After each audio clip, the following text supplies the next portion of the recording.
আচ্ছা, আজকে আমরা আলোচনা করব ফেসবুক মার্কেটিং পার্ট 2। সবাইকে রেডি? আচ্ছা, আমার কথা শোনা যাচ্ছে পিছন থেকে? লাউড করলে ভালো হবে। আচ্ছা,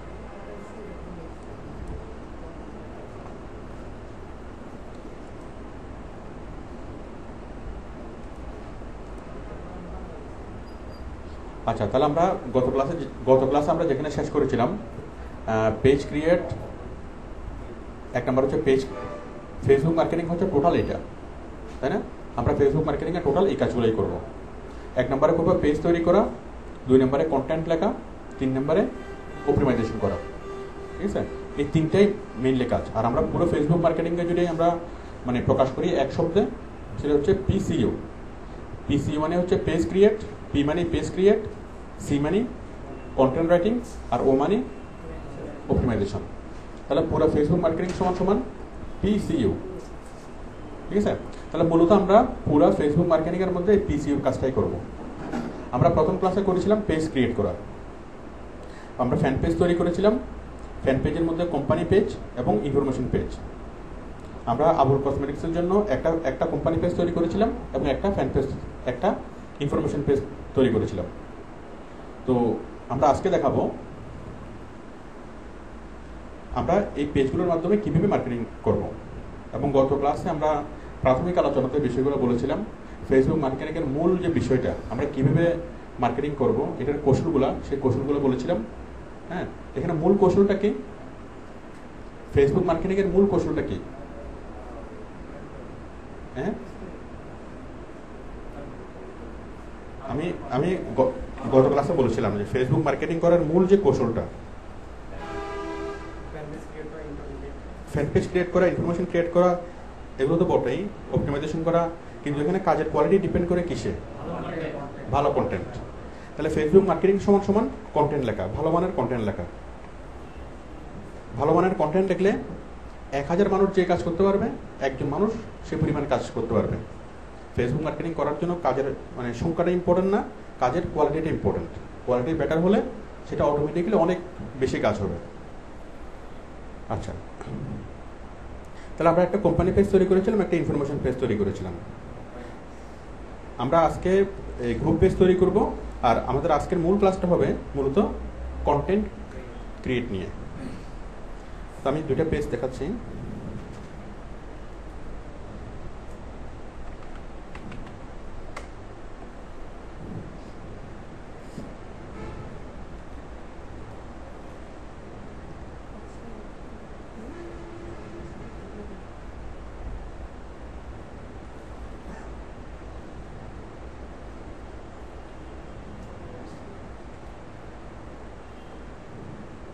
ফরহাদ, নেটের স্পিড কম কেন?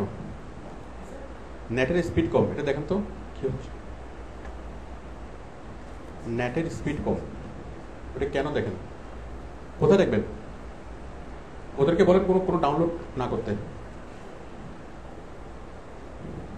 আমরা তো আমাদের ফেসবুকে ঢুকে আইডি দিই, এরকম পেজে ঢুকতে গেলে কি সবসময় আমাদের পার্সোনাল ফেসবুক দিয়ে ঢুকতে হবে? পার্সোনাল ফেসবুক দিয়ে ঢুকতে হবে, অথবা আপনি কাজের জন্য আলাদা একটা ফেসবুক অ্যাকাউন্ট তৈরি করবেন।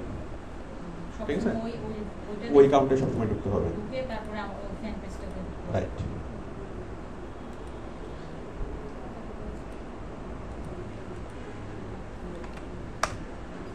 তাহলে আমরা গত ক্লাসে আমরা যা করেছিলাম,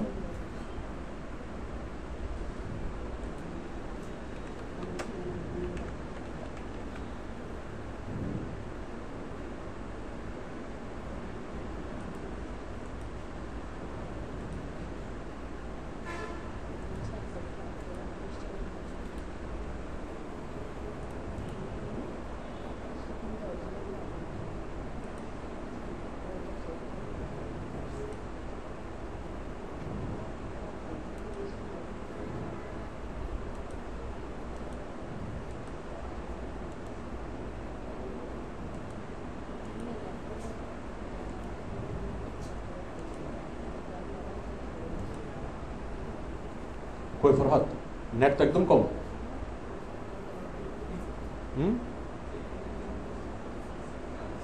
স্পিড কম কেন?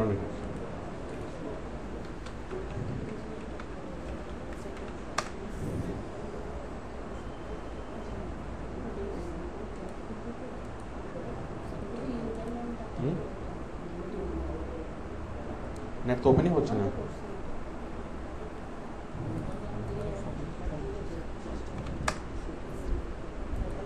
টিম ভিউটা অন করো না কেন?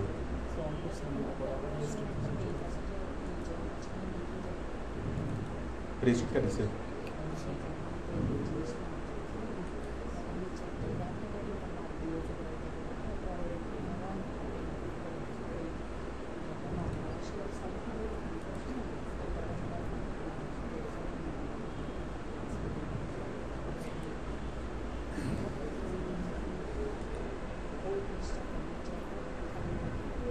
এখন আপনাদের সামনে আসছেন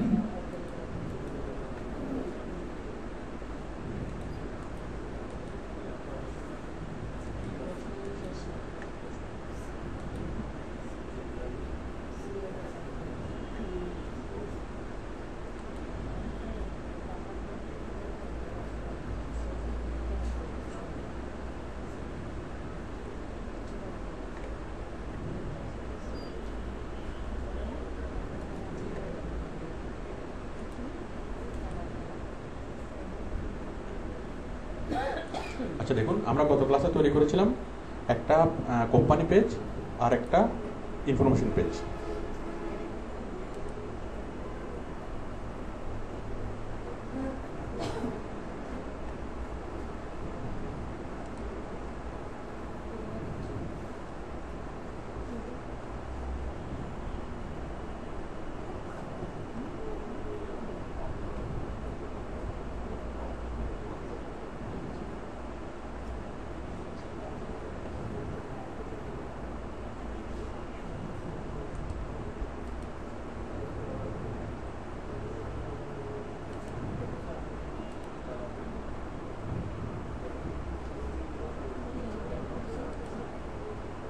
আচ্ছা দেখুন, তাহলে এটা হলো আমাদের কোম্পানি পেজ, ঠিক আছে?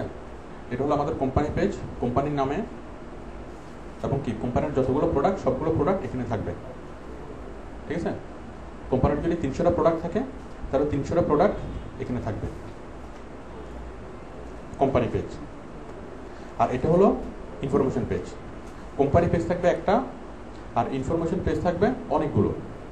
আমরা এটাকে যদি সহজ করে বলি, আমরা যদি একটা স্ট্যান্ডার্ড মেনটেন করতে চাই তাহলে আমরা একটা কোম্পানির পেজ তৈরি করব এবং 10টা ইনফরমেশন পেজ তৈরি করব, ঠিক আছে? আমরা চাইলে 20টা করতে পারি, 30টা করতে পারি, চাইলে কি আমরা 100টা করতে পারি। তাহলে আমরা একটা কোম্পানি পেজ তৈরি করব আর 100টা ইনফরমেশন পেজ তৈরি করব, ঠিক আছে? এখন কোম্পানি পেজ একটা, এবং যতগুলো আমরা, এটা হলো কোম্পানি পেজ, এখানে থাকবে কোম্পানির প্রোডাক্ট, এবং আমরা যতগুলা ইনফরমেশন পেজ তৈরি করব এগুলো হলো ইনফরমেশন পেজ। আর ইনফরমেশন পেজের কন্টেন্ট কি হবে? ইনফরমেশন থাকবে। কোম্পানি পেজের পোস্টে থাকবে কি? শুধুমাত্র প্রোডাক্ট এবং প্রোডাক্টের ইয়াগুলো, ডেসক্রিপশনগুলো। আচ্ছা, আর কোম্পানি পেজ ইনফরমেশন পেজে কি থাকবে? ইনফরমেশন। কিরকম ইনফরমেশন? নন কমার্শিয়াল, মানুষের কাজে লাগে এমন কোনো তথ্য, ঠিক আছে? তাহলে কোম্পানি পেজে থাকবে প্রোডাক্ট আর ইনফরমেশন পেজে থাকবে ইনফরমেশন, নন কমার্শিয়াল ইনফরমেশন। এই পেজটা হচ্ছে পুরোপুরি কমার্শিয়াল আর এই পেজটা হচ্ছে পুরোপুরি নন কমার্শিয়াল। তাহলে এই নন কমার্শিয়াল পেজে আমরা অনেকগুলো নন কমার্শিয়াল কন্টেন্ট লিখব, মানুষের কাজে লাগে এমন অনেকগুলো কন্টেন্ট লিখব, এবং সেই কন্টেন্টের মাঝখানে আমরা বিজ্ঞাপন দেবো। আপনি যদি কম দামে ভালো মানের কসমেটিক্স পেয়েছেন তাহলে ক্লিক করুন এই পেজে। এটা কি পেজ? এটা হলো কোম্পানির পেজ। মানে আমরা ইনফরমেশন পেজের মধ্যে পোস্ট দেবো, সেই ইনফরমেশন পেজের পোস্টের মাঝখানে আমরা কোম্পানি পেজের অ্যাড দেবো। আমরা সেই অ্যাডগুলো এভাবে দিতে পারি, আমরা ইমেজ আকারে দিতে পারি, আমরা অ্যানিমেশন আকারে দিতে পারি, অনেকভাবে আমরা অ্যাডটা দিতে পারি। এটা হলো বেসিক, আমরা আরও দেখাবো পরে। তাহলে মানুষকে আমরা এই ইনফরমেশন পেজ থেকে ডাইভার্ট করে কোথায় নিয়ে যাব? কোম্পানি পেজে নিয়ে যাব। আমাদের আলটিমেট উদ্দেশ্য হচ্ছে মানুষকে আমাদের প্রোডাক্ট দেখানো। এখন প্রোডাক্ট দেখাবো, কিন্তু সরাসরি প্রোডাক্ট নিয়ে যদি মানুষের কাছে যাই যে এই পেজে ক্লিক করলে আপনারা আবুল কসমেটিক্সের প্রোডাক্টগুলো দেখবেন, তাহলে কেউ ওই পেজে লাইক করবে না, ওই পেজটা কেউ ভিজিট করবে না। কেন করবে না? কারণ কেউ ইনফরমেশন প্রোডাক্ট দেখতে চাইবে না, সবাই চাইবে কি ইনফরমেশন পেতে। তাহলে আমরা ইনফরমেশন পেজটাকে নিয়ে খুব সহজে মানুষের কাছে যেতে পারি, আমরা এটাকে প্রচার করতে পারি। আমরা এটার প্রচারণে বলতে পারি Bangla skin care secret tips. এই পেজটা আমরা খুব সহজে প্রচার করতে পারি। আপনি যদি এই পেজে যদি আপনি লাইক দেন, তাহলে আপনি আপনার অনেকগুলো সিক্রেট টিপস জানবেন, আপনি অনেকগুলো মানে ইনফরমেশন পাবেন।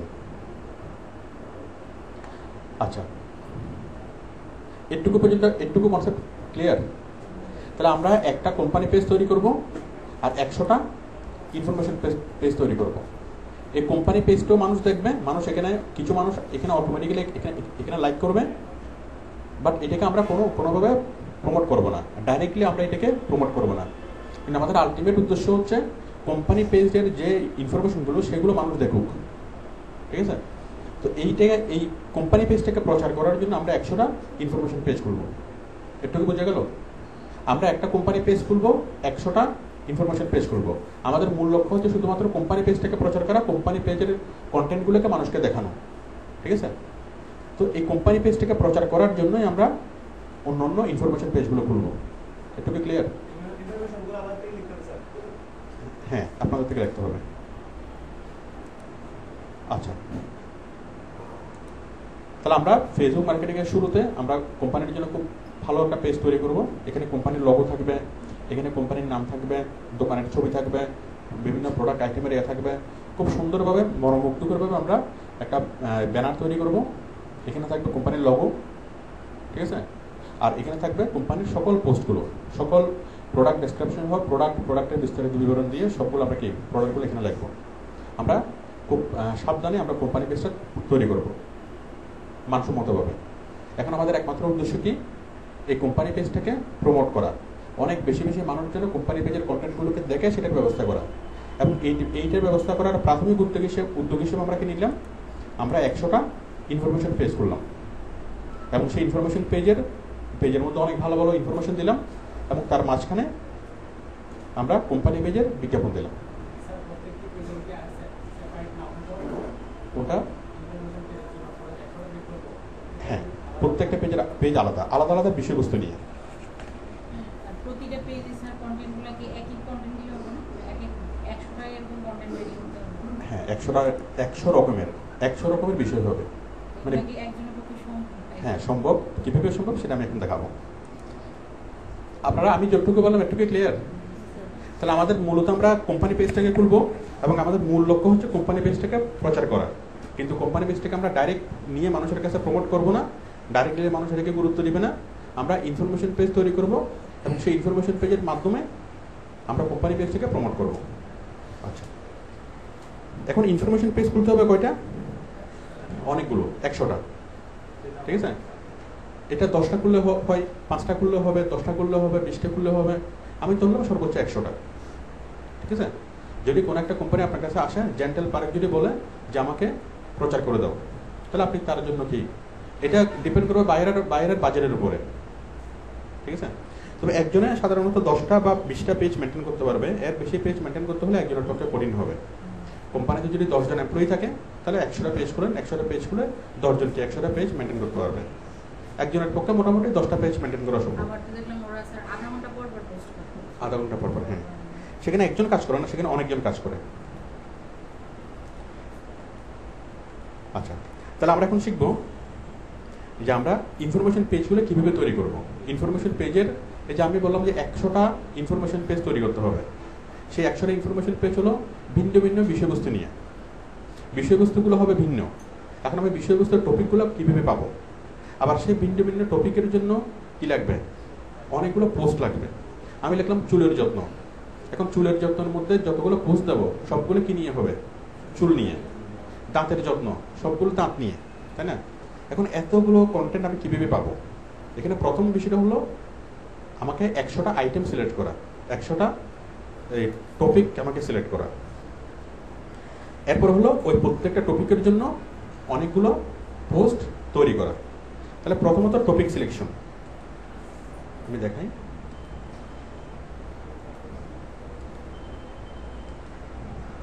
তাহলে আমরা আবুল কোম্পানিকে প্রচার করব, আবুল কসমেটিক্স লিমিটেডকে। এখন আবুল কসমেটিক্স লিমিটেডকে প্রচার করার জন্য আমরা একটা কোম্পানি পেজ তৈরি করলাম। এখন আমরা 100টা ফ্যান পেজ তৈরি করব। ক্লিয়ার? 100টা ইনফরমেশন পেজ তৈরি করব। এখন 100টা ইনফরমেশন পেজের জন্য আমরা 100টা টপিক সিলেকশন করব। এখন কি কি টপিক হতে পারে আমি জানি না, ঠিক আছে? এখন কিভাবে সেই টপিকগুলো বাছাই করব, কিভাবে কি মানে সেগুলা জেনারেট করব, আসেন।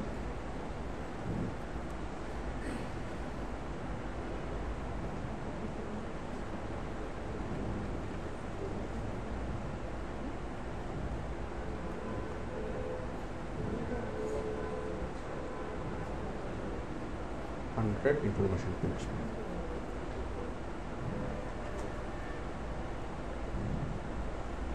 100 টপিক ফর 100 ইনফরমেশন পেজ। আমরা এখন 100টা টপিক নির্ধারণ করব। এখন 100টা টপিক নির্ধারণ করার আগে আপনাকে কোনোভাবেই অনেক বেশি চিন্তা করতে হবে না, অনেক বেশি বুদ্ধিমান হতে হবে না, কিছুই লাগবে না। জাস্ট আমরা কৌশলগুলো দেখবো, শিখবো, এগুলো যে কেউ পারবে।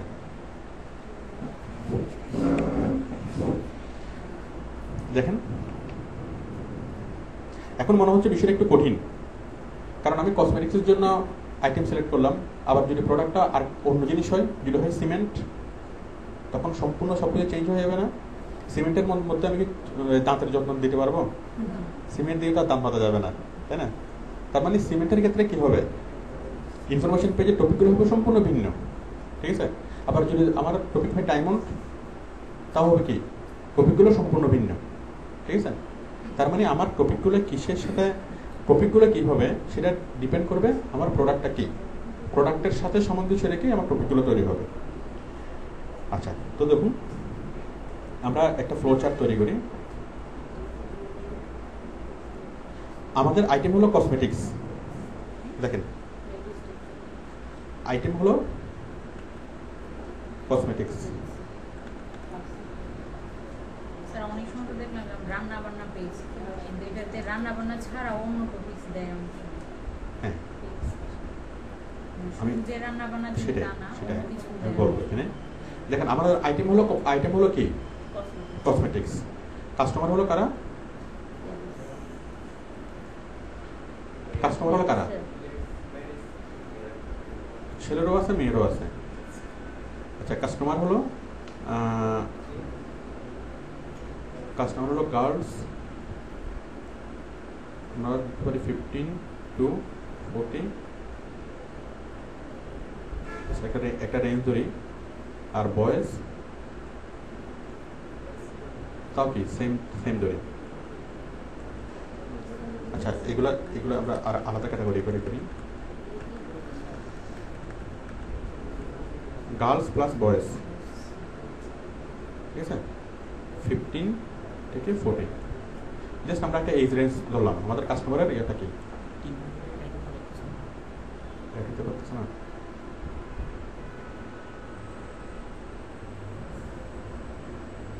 সব কিছু ঠিক আছে। আর করতে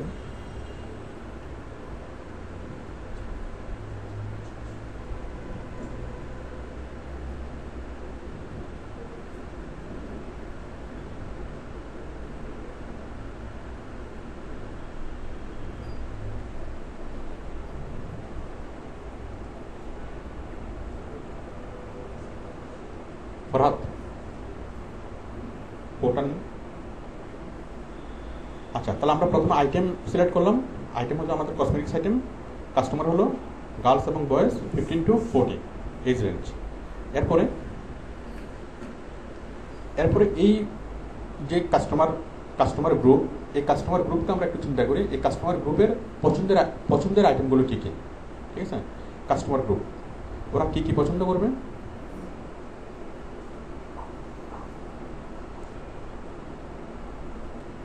বলেন।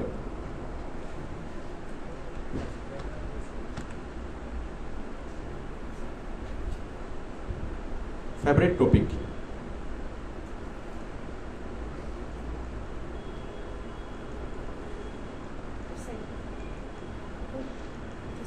আমাদের এই কাস্টমার গ্রুপের ফেভারিট টপিক কি হতে পারে? দেখেন এখানে যদি আমাদের যদি হয় সিমেন্ট, তাহলে সেক্ষেত্রে কাস্টমার গ্রুপ কত কি হবে?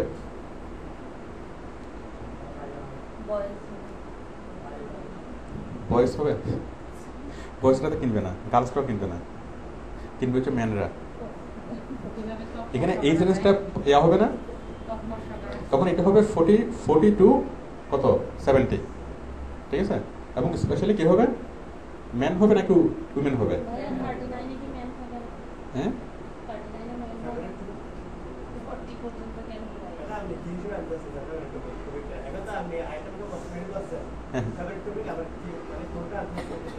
আচ্ছা আমি সেটা এখনো বলি নাই, বলতেছি। যদি যদি আমাদের তাহলে আমাদের কাস্টমারটা চেঞ্জ হবে। কাস্টমারটা কিসের উপর চেঞ্জ হবে? প্রোডাক্টের সাথে। তাহলে আমাদের মূল কনসেন্ট্রেশন হচ্ছে এই কাস্টমার গ্রুপকে সার্ভ করা, এই কাস্টমার গ্রুপকে সার্ভ করা। তাহলে আমরা প্রথমে মানে ইয়াটা চিন্তা করব, আমাদের প্রোডাক্ট কি, প্রোডাক্টের কাস্টমার কারা, কাস্টমারের এজ রেঞ্জ কি, ঠিক আছে? এই জিনিসগুলো আমরা চিন্তা করব এবং কাস্টমারের পছন্দের টপিক কি কি হতে পারে সে পছন্দের টপিকগুলো আমরা বাছাই করব, ঠিক আছে? এখন এই পছন্দের টপিকগুলো কি কি হতে পারে, পছন্দের টপিকগুলার ডিফাইন করে তাদের বয়সের সাথে, তারা কোন এলাকায় আছে, ঠিক আছে, কোন দেশে আছে, ডেমোগ্রাফিক পজিশন, তারপর তাদের সামাজিক অবস্থান, অর্থনৈতিক অবস্থান, এই সব কিছু বিবেচনা করেই কি হবে, তাদের পছন্দের টপিকগুলো সিলেক্ট হবে, ঠিক আছে?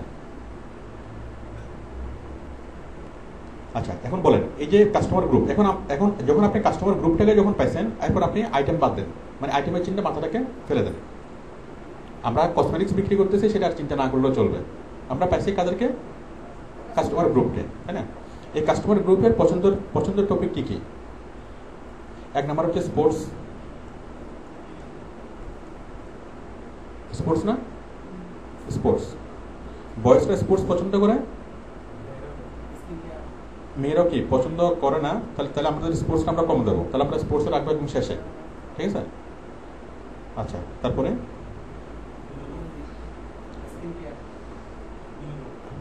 শোবিজ, তাই না? শোবিজ মানে সিনেমা, নাটক, সেলিব্রিটি, হ্যাঁ, এইসব নিয়ে নিউজগুলো। তারপরে হ্যাঁ, হেলথ টিপস। তারপরে হচ্ছে এই বিভিন্ন কি নিজেকে বিউটি মানে বিউটিফিকেশন, তাই না? বিউটিফিকেশন।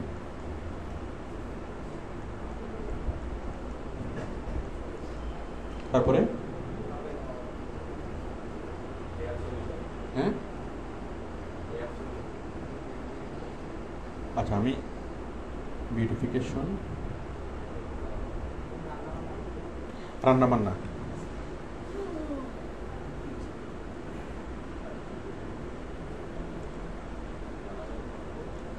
আমি দিলাম রেসিপি,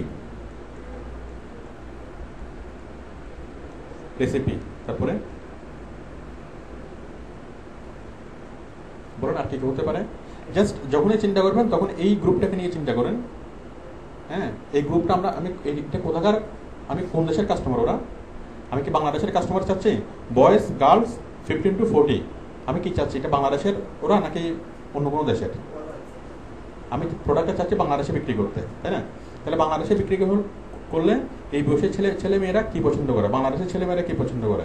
আবার যদি আমেরিকান হয় তখন টপিকটা পরিবর্তন হতে পারে, চায়না হলে টপিকটা কি একটু চেঞ্জ হতে পারে, হ্যাঁ, এই টপিকগুলো একটু চেঞ্জ হতে পারে। তাহলে আমি এভাবে অনেকগুলো টপিক পাবো না? তারপর আছে কেরিয়ার, পাচ্ছি না? অনেকগুলো টপিক পাচ্ছি, হ্যাঁ, বুঝিনি। মেনিকিউর, হ্যাঁ, বিউটি পার্লার, হ্যাঁ ওটাও হতে পারে, এটা বিউটিফিকেশনের মধ্যে পড়বে। এভাবে আমরা অনেকগুলো মেজর টপিক পাবো না? এগুলো হলো major topic. Sports, showbiz, health tips, beautification, recipe, career, আমরা চিন্তা করলে আরো অনেকগুলো টপিক আমরা পাবো না? আর কি কি টপিক হতে পারে? ফ্যাশন হতে পারে, তাই না? ফ্যাশন হতে পারে, এডুকেশন হতে পারে, ঠিক আছে, ক্যারিয়ার হতে পারে, তারপর আরও অনেক অনেক কিছু হতে পারে। আমরা আমরা এভাবে কি 10-15টা মেইন টপিক আমরা সিলেকশন করতে পারবো না? ঠিক আছে, এগুলো হলো মেইন টপিক। এখন প্রত্যেকটা মেইন টপিককে আমরা আবার সাব টপিকে কনভার্ট করতে পারি। যেমন আমি চিন্তা করলাম স্পোর্টস নিয়ে পেজ তৈরি করবো, তাহলে আমি কয় রকমের স্পোর্টস নিয়ে করতে পারি? 5 রকমের স্পোর্টস নিয়ে করতে পারি। একটা ফুটবল নিয়ে একটা পেজ তৈরি করবো, দেখেন, একটা হচ্ছে ফুটবল, একটা হচ্ছে হকি, ক্রিকেট। এরপরে হকি খুব একটা জনপ্রিয় না, ফুটবল, ক্রিকেট, তারপর আছে রেসলিং। মোটামুটি হকির চেয়ে জনপ্রিয় না? রেসলারদের বিভিন্ন জীবন কাহিনী নিয়ে, রেসলিং এর বিভিন্ন কৌশল নিয়ে, মানুষের যেগুলোতে আগ্রহ থাকে, ঠিক আছে, বিভিন্ন রেসলিং শো নিয়ে, এভাবে আমরা কয়েক রকমের স্পোর্টস নিয়ে আমরা কি পেজ তৈরি করতে পারি না? আবার শোবিজ নিয়ে অনেক রকমের শোবিজ আছে। একটা হচ্ছে টিভির যে টিভি নাটক নিয়ে, টিভি নাটকের যারা অভিনেতা অভিনেত্রী তাদেরকে নিয়ে, আবার করতে পারি সিনেমা, ঠিক আছে, তারপর করতে পারি হলিউড, তারপর করতে পারি বলিউড। করা যাবে না? তাহলে আমি যদি সিনেমা নিয়ে করতে চাই, শোবিজ নিয়ে করতে চাই, আমরা এইভাবে অনেকগুলো করতে পারবো। একটা হচ্ছে টিভি, বাংলাদেশের টিভি, একটা হচ্ছে বাংলাদেশের সিনেমা, একটা হচ্ছে হলিউড, একটা হচ্ছে বলিউড। এভাবে আমরা আরও অনেকগুলো ক্যাটাগরিতে ভাগ করতে পারি না? যদি চাই শুধু সিনেমা নিয়ে 5টা পেজ তৈরি করবো, 5টা পেজ তৈরি করা যাবে না? হেলথ অ্যান্ড টিপস নিয়ে আমরা কয়টা পেজ তৈরি করতে পারি? একটা হচ্ছে ফিটনেস, একটা হচ্ছে স্লিম কীভাবে হবে, মানে ফিটনেস, তাই না? আর হচ্ছে ডায়েট কন্ট্রোল কীভাবে করবে, বিভিন্ন টিপসগুলো। তারপরে হ্যাঁ, এক্সারসাইজ, একটা হচ্ছে যোগ ব্যায়াম, এক্সারসাইজ, ফিজিক্যাল এক্সারসাইজ, তারপর হচ্ছে যোগ ব্যায়াম, বিয়োগ ব্যায়াম, সবগুলো আমরা করতে পারবো না? মানে হেলথ টিপস নিয়ে আমরা অনেকগুলো কি হেলথ টিপস দিতে পারবো। মানে হেলথ টিপস নিয়ে আমরা 5টা পেজ খোলা যাবে কিনা? আমরা যদি হেলথ টিপসটাকে যদি আমরা ভাগ করি, তাহলে আমরা 5টা আইটেম পাবো। এরপর বিউটিফিকেশনকে যদি আমি ভাগ করি, তাও আমি এখানে 5টা পেজ পাবো না? পাওয়া যাবে না? কি কি পাওয়া যাবে? স্কিন কেয়ার, তারপরে hair care, nail care, skin, hair, আমরা 5টা আইটেম তৈরি করতে পারবো। তারপর হচ্ছে রেসিপি নিয়ে 5টা তৈরি করা যাবে না? একটা হচ্ছে বাংলাদেশের রেসিপি, একটা থাই, একটা চাইনিজ, ইন্ডিয়ান, করা যাবে না? ঠিক আছে, আপনি যেখানে চাইনিজ শিখাবেন সেখানে শুধু চাইনিজ, তাই না? যেখানে আপনি ইন্ডিয়ান শিখাবেন সেখানে শুধুমাত্র ইন্ডিয়ান, ঠিক আছে? এভাবে অনেকগুলো রেসিপি নিয়ে অনেকগুলো পেজ তৈরি করা যাবে না?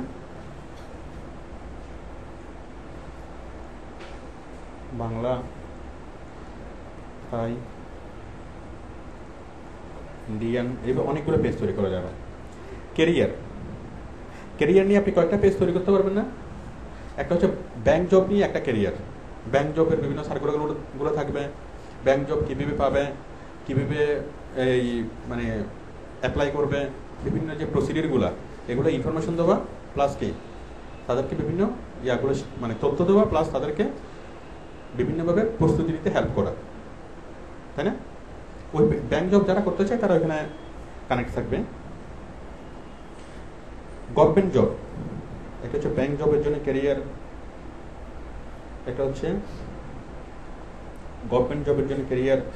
তাহলে গভর্নমেন্ট জবের সবগুলা এই সার্কুলার ওখানে থাকবে, কোন মন্ত্রণালয়ে কীভাবে আবেদন করতে হবে, কীভাবে কী করতে হবে, অনেকগুলো তথ্য এখানে থাকবে, অনেকগুলো হেল্পিং ইনফরমেশন এখানে থাকবে।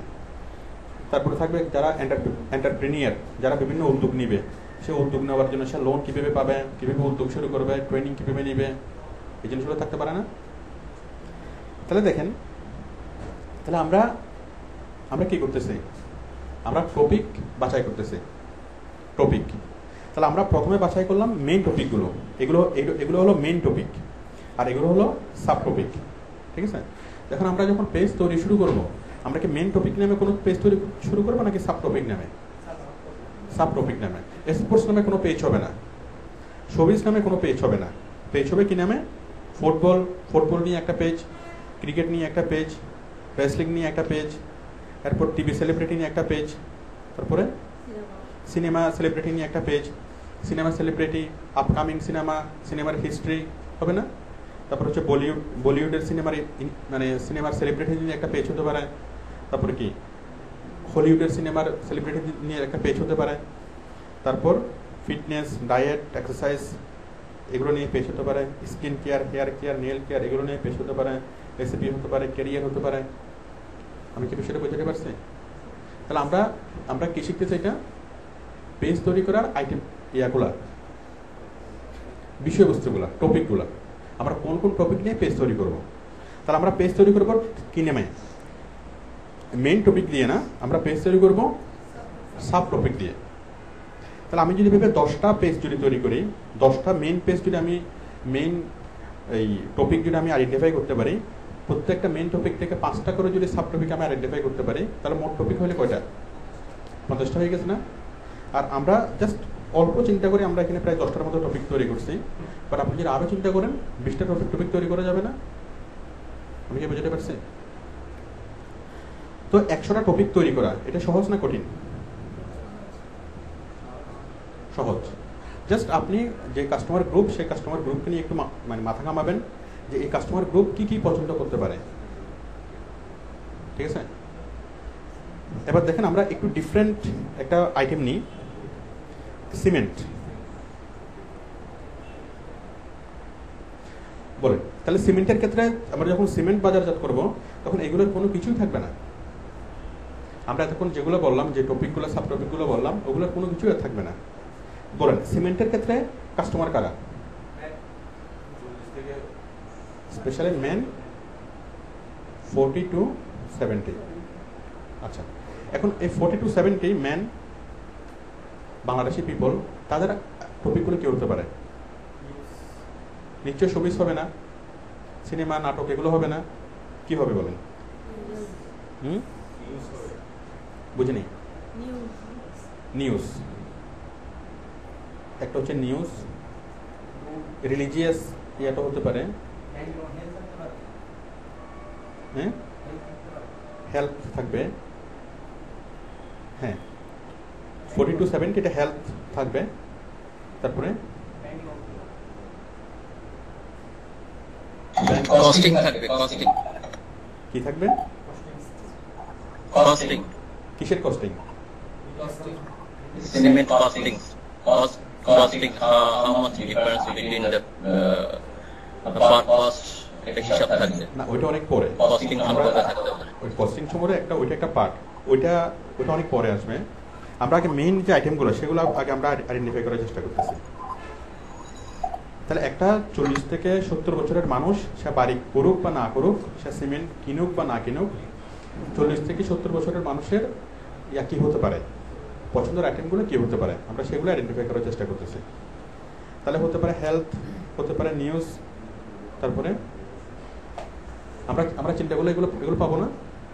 ঠিক আছে? আলাদা আলাদাভাবে আমরা বিষয়গুলো পাবো। তখন আমরা নিউজ নিয়ে আমরা কি সাব ক্যাটাগরিগুলো সিলেক্ট করবো, রিলিজিয়াস নিয়ে এগুলো সিলেক্ট করবো, হেলথ নিয়ে সাব ক্যাটাগরি সিলেক্ট করবো, এবং প্রত্যেকটা সাব টপিক নিয়ে আমরা পেজ তৈরি করবো। রিলিজিয়াস, যেমন রিলিজিয়াস নিয়ে কিভাবে সাব ক্যাটাগরিগুলো হবে একটু বিশ্লেষণ করবেন কি? তো রিলিজিয়াস আপনি ভাগ করেন, রিলিজিয়াস নিয়ে আপনি কিভাবে? বিভিন্ন রিলিজিয়াস নিয়ে, ইসলাম, হিন্দু। ঠিক আছে? আপনি যেই এলাকায় করবেন সেই এলাকাতে আপনার মেজরিটি কি, যদি মেজরিটি হয় মুসলিম, তাহলে মুসলিম ধর্মের বিভিন্ন কন্টেন্টগুলো নিয়ে আপনি করেন, বিভিন্ন ভিডিও, বিভিন্ন কন্টেন্ট নিয়ে করেন, এবং ওইখানে আপনি অ্যাড দিতে পারেন। ঠিক আছে? আচ্ছা, তাহলে আমরা যেটা করতেছি, আমরা প্র্যাকটিস করতেছি কি, আমরা প্র্যাকটিস করতেছি যে আমরা টপিক কিভাবে সিলেক্ট করব। তাহলে আমরা টপিক সিলেক্ট করার জন্য আমাদের 1 নাম্বার হচ্ছে আমরা কি বিক্রি করতেছি সেটা দেখবো, এবং সেটা আমাদের এই প্রোডাক্টটা কারা কিনবে, কাস্টমার কারা। ঠিক আছে? সেই কাস্টমারদেরকে আমরা একটু চিন্তা করব। আপনি যদি নিজেকে কল্পনা করেন যে আপনি সেরকম কাস্টমারের মধ্যে একজন, তখন আপনি নিজেই আইডেন্টিফাই করতে পারবেন যে আপনি কি, আপনার পছন্দ কি। আমরা যদি আরেকটু চিন্তা করি, যে আমাদের প্রোডাক্ট হচ্ছে একটা চকলেট, ঠিক আছে, 2 টাকা দামের একটা চকলেট। তাহলে চকলেটের জন্য কাস্টমার কারা আমরা আইডেন্টিফাই করতে পারবো না?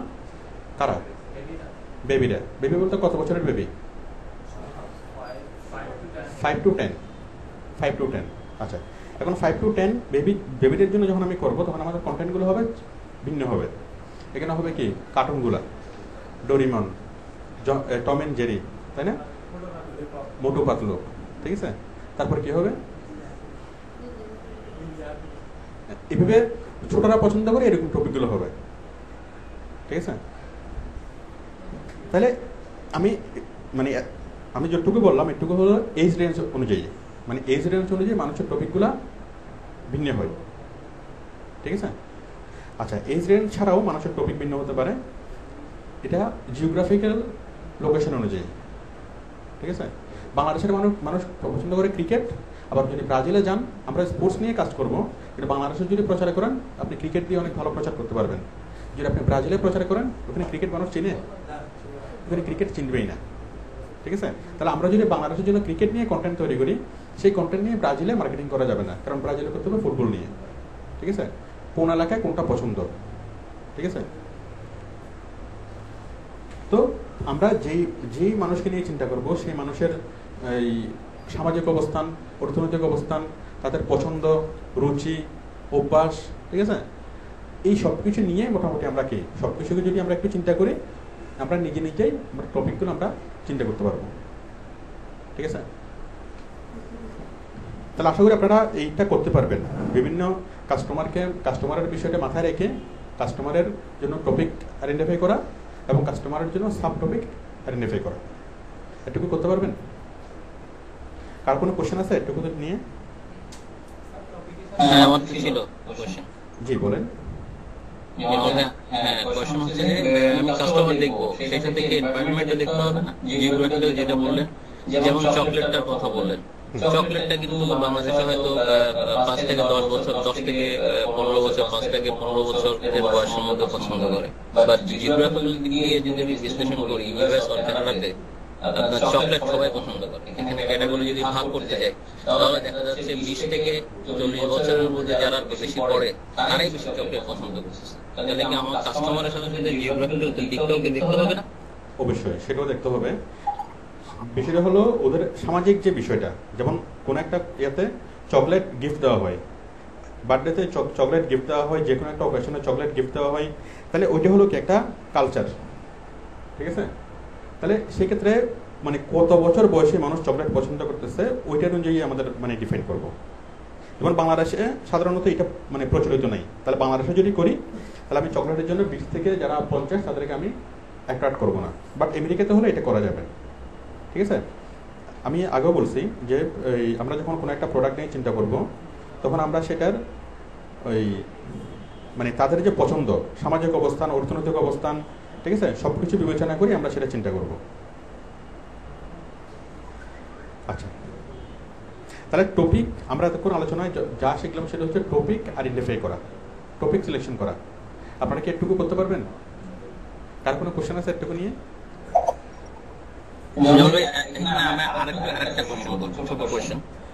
গত সপ্তাহে আমার এক বন্ধু সে একটা নতুন বিজনেস ওপেন করতে যাচ্ছে, স্টার্টিং এ নিউ বিজনেস। বাংলাদেশে it's a kind of business, A limo business. এটা কোথায়, বাংলাদেশে নাকি ইয়াতে? এটা বাংলাদেশে নাকি? না ইউএসএ। ইউএসএ এটার বিজনেসটা হচ্ছে আপনার লিমোজিন বিজনেস। এখন সে সার্ভিস প্রোভাইড করবে। He has a bunch of limousine in his plate, so he wants to give the service among the customers. তো লিমোজিন বিজনেস যদি করতে যায়, লিমোজিন বিজনেসের ক্ষেত্রে সেই ক্ষেত্রে আপনি কিভাবে আমরা এটাকে ভেরিফাই করতে পারি, মানে ক্রাইটেরিয়াগুলো তৈরি করতে পারি? লিমোজিন বলতে কি গাড়ি? জি। লিমোজিন জিনিসটা কি? এটা কি গাড়ি যে লম্বা কারগুলো সেগুলো? জি। আচ্ছা ঠিক আছে, আপনি পুরো এটা দেখেন, ঠিক আছে, পুরো ফেসবুক টপিকের ক্লাসটা দেখেন, আপনি বুঝতে পারবেন। দেন আমি আপনাকে স্পেশাল মানে আলাদা বিজনেস নিয়ে আলাদা কিভাবে করবেন। আচ্ছা যেমন আপনাদের প্রজেক্ট কি শো করা হয়ে গেছে? প্রজেক্টটা কি দিয়েছিলেন যে গত সপ্তাহে? আমি আসলে 20 মিনিট আমার লেট হয়ে গেছে, আমি কানেকশন পেতে আমার দেরি হয়েছে, ও আমি তো আমি জানি না এর আগে শুরু হয়েছে কি প্রজেক্টটা কি শো না করা আমাদের হয়েছে কি না বেশিক্ষণ আগে শুরু প্রজেক্ট হয়নি। যেগুলো। না এখনো দেখিনি, একটু পরে দেখবো। আচ্ছা আচ্ছা ঠিক আছে, থ্যাংক ইউ। আচ্ছা তাহলে তাহলে আমরা নেক্সট স্টেপ শুরু করতেছি। আমরা টপিক আইডেন্টিফাই করলাম, টপিক আইডেন্টিফাই করে আমরা অনেকগুলো টপিক পেলাম। এখন প্রত্যেকটা টপিকের উপর আমরা অনেকগুলা না সাব টপিক না পোস্ট তৈরি করব। আমি এই নামে একটা পেজ তৈরি করব। আমি ফুটবল নিয়ে একটা পেজ তৈরি করব, ফুটবল ক্রিকেট নিয়ে একটা পেজ তৈরি করব, এটা কি রেসলিং নিয়ে একটা পেজ তৈরি করব, ঠিক আছে রেসলিং। এখন দেখেন রেসলিং এটা বাংলাদেশের মানুষের আগ্রহ আছে, আবার সারা বিশ্ব পরিচিত মোটামুটি আগ্রহ আছে, খুব কম প্রচলিত কাল হলেও মানুষের আগ্রহ আছে। কারণ আমি রেসলিং নিয়ে কি করব, পেজ তৈরি করব। এটা বোঝা যাচ্ছে রেসলিং। এখন হ্যাঁ বলেন। জার্মানিতে আমি যদি একটা পেজ শো করতে চাই, আমি বাংলাদেশ থেকে বসে আমার পেজটা জার্মানির পেজটা নিয়ে বুঝে নেই। মানে জার্মানির একটা কোম্পানির জন্য আমি যখন পেজ খুলবো, আমি বাংলাদেশে বসে ওটা কিভাবে জার্মানিতে মানে মানুষজন দেখবে এটা যখন আমি ওপেন করবো, তখন এটা তো মানে জার্মানির ওইখানে তো জার্মানির পেজ। হ্যাঁ আমি বাংলাদেশে রাইট। আচ্ছা এখন বিষয় হলো আমি যদি এখানে স্কিন কেয়ার নিয়ে লিখি, আমি এটা তো লিখবো কোথায়? আচ্ছা আমি স্কিন কেয়ার নিয়ে বলি অথবা রেসলিং নিয়ে বলি। এখন রেসলিং নিয়ে যদি আমি লিখি, রেসলিং বাংলাদেশের মানুষও পছন্দ করে, জার্মানির মানুষও পছন্দ করে, ঠিক আছে? তো এখন আমি জার্মানির মানুষকে কীভাবে দেখাবো? যদি আমি বাংলা ভাষায় লিখি, বাংলাদেশের মানুষ পড়বে। যদি আমি জার্মান ভাষায় লিখি, জার্মানির মানুষ পড়বে, ঠিক আছে? এক নম্বর। দুই নম্বর হচ্ছে আমি যদি জার্মানির মানুষকে দেখাতে চাই, এক নম্বর আমি জার্মান ভাষায় লিখবো, নাম্বার 1। নাম্বার 2 আমি জার্মানির বিভিন্ন পেজে সেটাকে মানে পোস্ট করব। জার্মানির নিউজ পেপার, হ্যাঁ না, জার্মানির বিভিন্ন নিউজ পেপারের নিচে আমি লিঙ্ক বিল্ডিং করবো, হ্যাঁ মানে জার্মানির মানুষ যেই ধরনের পেজে চাই, বিভিন্ন জার্মান ফ্যান পেজের নিচে এগুলোকে আমি পোস্টিং করবো। বিভিন্ন জার্মান নিউজ পেপারের নিচে আমি কমেন্টিং করবো, জার্মানির ব্লগ সাইট, জার্মানির ফোরাম সাইট, ওগুলোতে আমি কমেন্টিং করবো, ঠিক আছে? এরপর হলো জার্মানির মানুষ যখন গুগল ওপেন করে, তখন ইয়া হবে google.com/জার্মান। যেমন আমরা বাংলাদেশ থেকে যখন গুগল ওপেন করি, তখন আমাদের এটা হচ্ছে বাংলাদেশের মানে গুগলের বাংলাদেশের পেজ। দেখেন এখানে কি আছে, গুগল বাংলাদেশ না, গুগল বাংলাদেশ। আবার যদি আপনি লেখেন এই যে google.com.bd, google.com.bd। আবার আমি যদি চাই যে আমেরিকার গুগলটা আমি চাই, ইউএস এর গুগলটা আমি চাই, তাহলে google.com.us। আচ্ছা এটা করা যাচ্ছে না একটু,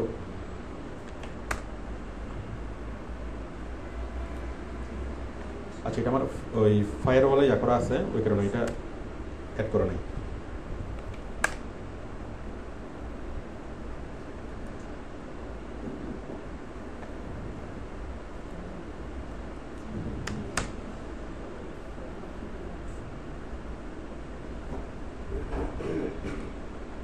আচ্ছা তাহলে প্রত্যেকটা ইয়াতে আমরা যখন কাজ করব, আচ্ছা আমার এটা ফায়ারওয়ালে সেটিং করা আছে বলে সেটা যাচ্ছে না, এটা যাবে। তাহলে আমরা যখন জার্মানিতে কাজ করবো, তখন আমরা কাজ করবো google.com/জার্মানি, ঠিক আছে? জার্মানির যে কোডটা, এটা জ্যাটান হতে পারে, এটা দেখতে হবে। ওই জার্মানির পেজে যদি আমরা কাজ করি, তাহলে জার্মানিতে যারা ঢুকবে তারা কী হবে, জার্মানির পেজে তাদের এখানে র্যাঙ্কিং হবে। আমি কি বিষয়টা বুঝতে পারছি? আমরা সেগুলো শিখবো, একটু পরে বলবো। তাহলে আপাতত আমরা শিখলাম যে টপিক সিলেকশন করাটা, টপিক আইডেন্টিফাই করাটা। তাহলে একটু আগে আমাদের যেটা মনে হয়েছিল যে কঠিন, যে আমরা একটা প্রোডাক্ট সেল করব, এখন সেই প্রোডাক্টের জন্য একটা প্রোডাক্ট আমরা সেল করব, সেই প্রোডাক্টের জন্য আমরা কতগুলো কতগুলো টপিক আমরা মানে আইডেন্টিফাই করতে পারি। একটু আগে যেটা কঠিন মনে হয়েছিল, এখন কি সেটা কঠিন মনে হচ্ছে? আচ্ছা তাহলে আমরা 50টা টপিক করলাম, এর বাইরে আরো অনেকগুলো টপিক করা যাবে। আচ্ছা এখন আমরা একটা টপিক নিয়ে তৈরি করব, রেসলিং। রেসলিং নিয়ে কি করবো, আমরা পেজ তৈরি করব। এখন রেসলিং নিয়ে আমি কিছুই জানি না, রেসলিং এর নিয়ম কারণ জানি না, রেসলিং কোথায় হয় জানি না, রেসলিং এর কোনো নায়ক নায়িকা, ঠিক আছে, অথবা কি খেলোয়াড় কারো সম্পর্কে কোনো কিছু জানি না, ঠিক আছে? তাহলে আমি রেসলিং নিয়ে কীভাবে ইনফরমেশনগুলো বাছাই করবো, এবং রেসলিং নিয়ে তথ্যগুলো আমাকে লিখতে হবে কিসে? আমি যদি বাংলাদেশে প্রচার করতে চাই, বাংলাদেশের কাস্টমার চাই, তাহলে বাংলাদেশে। আমাকে বায়ার বললো যে আপনি বাংলাদেশেও প্রচার করেন, আবার চাইনাতেও প্রচার করেন, এবং কি আমেরিকাতে প্রচার করেন। আপনার কান্ট্রি তিনটা, একটা বাংলাদেশ, একটা চাইনা, আর একটা হচ্ছে আমেরিকা। ঠিক আছে? তো দেখুন, এখন আমি রেসলিং নিয়ে বাংলায় ইনফরমেশনগুলো খুঁজবো। তাহলে কীভাবে খুঁজবো? জাস্ট গুগলে আসলাম, গুগলে এসে আমি বাংলায় রেসলিং লিখলেই হবে।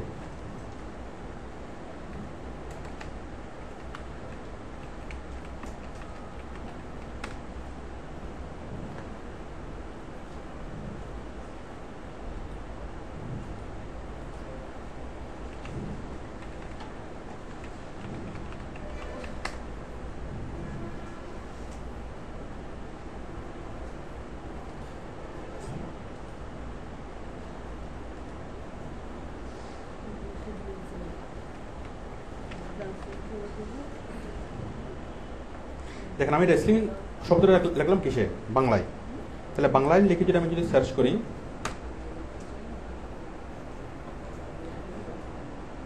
আমি অনেক কিছু পাচ্ছি না? আমি প্রায় 3,90,000 কন্টেন্ট পাচ্ছি, 3,90,000 কন্টেন্ট। বাট আমরা রেসলিং যে পেজটা আমরা খুলবো, সেখানে আমরা 100টা কন্টেন্ট দিলে এনাফ, তাই না? 100টা পোস্ট করলে একটা পেজ অনেক মানে ভালো মানের একটা পেজ হয় না? তাহলে এই পেজের মধ্যে আমরা রেসলিং নিয়ে কী কী দেবো? অজানা রহস্য, রেসলিংকে আসলে আসল না নকল, পুরোটাই মিথ্যা, WWE উইকিপিডিয়া, রেসলিং খেলোয়াড়দের কার কত বেতন। আমরা দুইটা কন্টেন্ট পাইলাম, একটা হচ্ছে রেসলিং আসল নাকি নকল, তাই না? আরেকটা হচ্ছে কি রেসলিং খেলোয়াড়দের কার কত বেতন। এই দুটো নিয়ে পেজ তৈরি হতে পারে না, পোস্ট তৈরি হতে পারে না। তারপর হচ্ছে রেসলিং যেখানে খেলাটা একটা অভিনয়, রেসলিং এর রহস্য জানুন।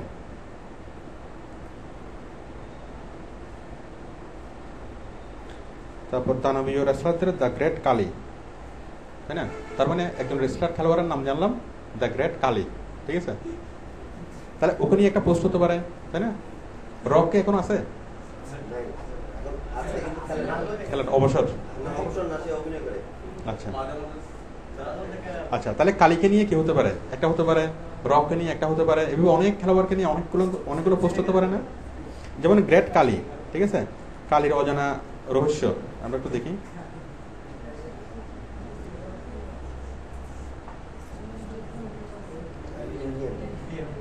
ইন্ডিয়ান, এখন তো মাঝে মধ্যে সিনেমা তো দেখা যায়, বলিউডের, হ্যাঁ বলিউডের সিনেমা তো যা দেখা যায়।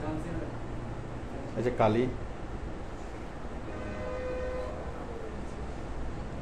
তাহলে আমরা একটু আগে তার সম্পর্কে কিছুই জানতাম না, বাট এখন আমরা জানতেছি, আমরা নিজেরা জানবো প্লাস মানুষকে জানাবো। তাহলে এই যে তথ্যগুলো, এই তথ্যগুলো আমি কি করব?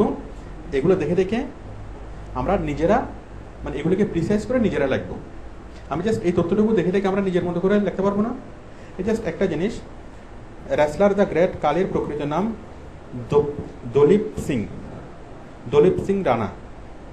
1972 সালে 27 আগস্ট ভারতের হিমাচল প্রদেশে ধেনা নামক একটা ছোট্ট শহরে জন্মগ্রহণ করেন। ঠিক এই সেন্টেন্সটাকে আমি লিখবো। হ্যাঁ, আমি বলতে পারি যে কালীর আসল নাম, প্রকৃতির বদলে আমরা ব্যবহার করতে পারি আসল শব্দটা। তাহলে কালীর, বিখ্যাত রেসলার কালীর আসল নাম দলীপ সিং রানা। হ্যাঁ, তিনি এই ভারতের হিমাচল প্রদেশে 1972 সালে 27 আগস্ট জন্মগ্রহণ করেন। মানে জাস্ট লেখাগুলো, এগুলো ইনফরমেশনগুলো সেম থাকবে, আমি আমার মতো করে একটু চেঞ্জ করে দেবো। তাহলে প্রত্যেকটা জিনিস আমি এভাবে চেঞ্জ করে দিতে পারি না? তারপরে পুলিশ বাবার সন্তান কালী 2000 সালে পেশাদার রেসলার হিসেবে হবার আগে পাঞ্জাবের পুলিশের সাব ইন্সপেক্টর হিসেবে কর্মরত ছিলেন। তাহলে কালীর বাবা ছিলেন একজন পেশাদার, মানে আমি আমার মতো করে যদি বলি, কালীর বাবা ছিলেন একজন পেশাদার পুলিশ। কালীর বাবা ছিল একজন পুলিশ অফিসার, হ্যাঁ, অথবা কালী ছিল পুলিশ অফিসারের সন্তান, অথবা পুলিশ পরিবারে বড় হয়েছেন কালী। আমরা অনেকভাবে এটাকে চেঞ্জ করে লিখতে পারি, তাই না? এই কালীর বাবা একজন পুলিশ ছিল এবং ইন্সপেক্টর, এবং কালীও কি পুলিশের সাব ইন্সপেক্টর হিসেবে ইন্ডিয়াতে চাকরি করত। ঠিক আছে? তাহলে এটাকে দুই এক্সট্রা সেন্টেন্স হিসেবে লেখা আছে, আমরা এটাকে ভেঙে ভেঙে দুইটা সেন্টেন্স লিখতে পারি। মানে ইনফরমেশনগুলো সেম থাকবে, কিন্তু কি হবে আমরা আমাদের মতো করে করে এটাকে লিখতে পারি। তাহলে আমি যদি হুবহু এই লাইনটা এটা যদি কপি করে কোথাও পেস্ট করে দিই, তাহলে এটা হবে নকল। আবার আমি যদি এই লাইনটাকে পড়ি যদি আমি আমার মতো করে লিখি, তাহলে এই লাইনটা নকল হবে না। না, ওইটা করা যাবে না। বাংলা স্পিনিং সফটওয়্যার নাই, আর স্পিনিং এটা করা যাবে না। স্পিনিং করলে সেগুলো মিনিংফুল হয় না ম্যাক্সিমাম ক্ষেত্রে। ছোটখাটো সেন্টেন্সগুলোকে মিনিংফুল করা যায়। তাহলে একটু বুঝে গেল? একটু কষ্ট করতে হবে, একটু বিষয়টা বুঝে একটু নিচ থেকে লিখতে হবে। একেবারে মাথা না খাটাইয়া করা যাবে না, ঠিক আছে? একটু মাথা খাটাইতে হবে। এখন আমরা যতটুকু মাথা খাটাচ্ছি, আমাদের হয়ে মেন যেটা কাজ, মনে করেন আপনি একটা জিনিস চিন্তা করেন যে ইন্টারনেট নেই, আমাদেরকে কি করতে হবে? 100টা টপিক আইডেন্টিফাই করতে হবে এবং 100টা টপিকের উপর কি লিখতে হবে। তাহলে রেসলিং নিয়ে আমি একটা পেজ তৈরি করবো এবং সেই পেজের মধ্যে 100টা পোস্ট লিখবো। বলেন কিভাবে সম্ভব? ইন্টারনেট ছাড়া আপনাকে ইন্টারনেটের মানে শর্ত হচ্ছে ইন্টারনেট ইউজ করা যাবে না। আপনি বাজারে কোনো বই পাবেন ফেসলাদের অজানা কাহিনী নিয়ে? যত যে এখানে যান, চিটাঙ্গা যান, ঢাকা যান, এদিকে যতই ছুটাছুটি করেন সারা বাংলাদেশে পাওয়া যাবে। রেসলারদের ইতিহাস নিয়ে কোনো বই পাওয়া যাবে না, রেসলিং নিয়ে কোনো বই পাওয়া যাবে না। এগুলো পর্যাপ্ত না, অথবা থাকলেও সে বইগুলোতে ইনফরমেশন পর্যাপ্ত নাও থাকতে পারে, তাই না? সারা বাংলাদেশ খুঁজে আপনি কয়টা বই পাবেন এই সংক্রান্ত? বাট আমরা গুগলে সার্চ করে সাথে সাথে পাচ্ছি কয়টা? 3,90,000, তাই না? তার মানে আপনাকে অটোমেটিক্যালি এখানে গুগল হেল্প করতেছে। কি কি পোস্ট হতে পারে? আপনি রেসলিং নিয়ে কি কি পোস্ট লিখবেন? রেসলিং নিয়ে একটা মানুষ কিছুই জানে না, মনে করেন আমি রেসলিং নিয়ে কিছুই জানি না, যে লিখবে সে কিছুই জানে না। কিছু না জানলেও গুগল আমাদেরকে কি দিচ্ছে? টপিকগুলো দিচ্ছে। যে কালীর কাহিনী নিয়ে একটা লেখো, মানে কালী নামে যে একজন আছে সেটাও তো কি একটু আগে হয়তো জানতো না, বাট এখন জানে যে কালী নামে একজন আছে। ঘাটলে আরো অনেক বের হবে, হবে না? এরপরে কি রেসলিং যে নকল সেটাও হয়তো জানা ছিল না, আমরা বুঝলাম যে রেসলিং নকল, তাই না? এটা অভিনয়। তারপরে রেসলারদের কার কত বেতন, ওটা নিয়ে একটা পোস্ট করা যায়। কি কি টপিক নিয়ে পোস্ট করা যায়, এইটা আমাদেরকে হেল্প করতেছে কে? গুগল, তাই না? এরপরে এই যে আমরা যে পোস্টগুলো লিখবো, এই পোস্টগুলোর জন্য আমাদেরকে গুগল আমাদেরকে পোস্টগুলো এনে দিচ্ছে। আমাদের কাজ হলো জাস্ট আমাদের একটু এখানে আমরা একটু মাথা খাটাবো। এখানে খুব বেশি মাথা খাটানোর কিছু নেই আসলে। জাস্ট একটা লাইনটা পড়বো, পড়ে লাইনটাকে আমরা আমাদের মতো করে লিখবো। বলেন একটুকু মাথা খাটা থেকে রাজি আছেন? তাহলে এই কাজটা যদি কেউ চিন্তা, এটাকে সফটওয়্যার দিয়ে করা যাবে না। সফটওয়্যার দিয়ে করলে সেটা ভালো হবে না, সেটা মিনিংফুল হবে না। আমি কি বুঝতে পারছি? আপনি মাথায় চিন্তা করে যদি করেন, সেটা আপনি বুঝবেন। যেটা আপনি বুঝবেন সেটা দর্শক বুঝবে, অডিয়েন্স বুঝবে। যেটা আপনি বুঝবেন না সেটা অডিয়েন্স বুঝবে না। সফটওয়্যার দিয়ে করলে সেটা আপনিও বুঝবেন না, অডিয়েন্সও বুঝবে না। আর অডিয়েন্স যখন এগুলো পড়বে, যখন বুঝতে পারবে না, তখন তারা কি করবে? ওই পেজে লাইকের পরিবর্তে ডিসলাইক দিয়ে আনলাইক করে চলে যাবে। আচ্ছা,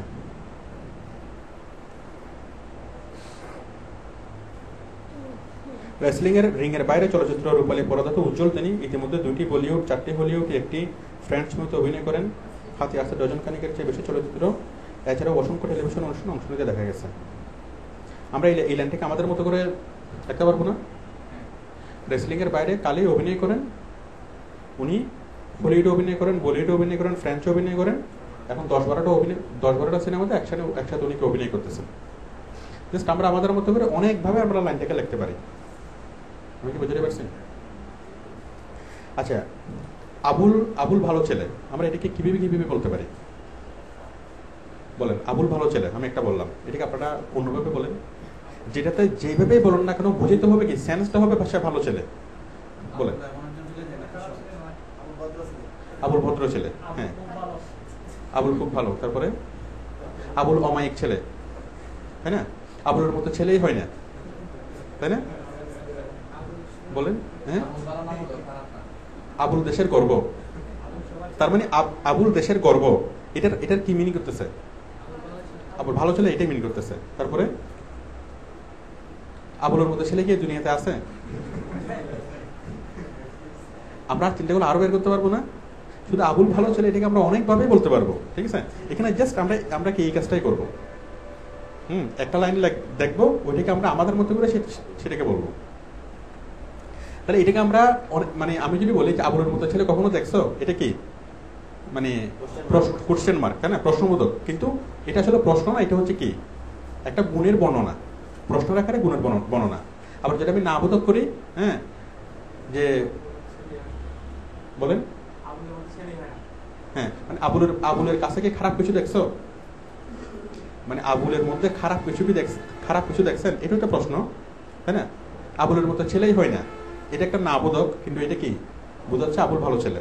তাহলে আমরা একটা বিষয়কে আমরা হ্যাঁ না প্রশ্নবোধক অনেকভাবে প্রকাশ করতে পারি, কিন্তু সবগুলোর মিনিং একটাই হবে। আমি কি বুঝতে পারছি? তো বলেন, আমি যেটা বললাম যে একটা লাইনকে দেখা, সেই লাইনকে দেখে নিজের মতো করে লেখা, এই কাজটা সহজ না কঠিন? সহজ। একটা লাইন নিজে নিজে লেখা সেটা হয়তো একটু কঠিন, অনেকগুলো চিন্তা করতে হবে একটা নতুন একটা কিছু লেখার জন্য, কারণ যেটা অলরেডি লেখা আছে সেটা আমি দেখবো, দেখে আমার মতো করে আমি লিখবো, নিজের ভাষায় লিখবো, ঠিক আছে?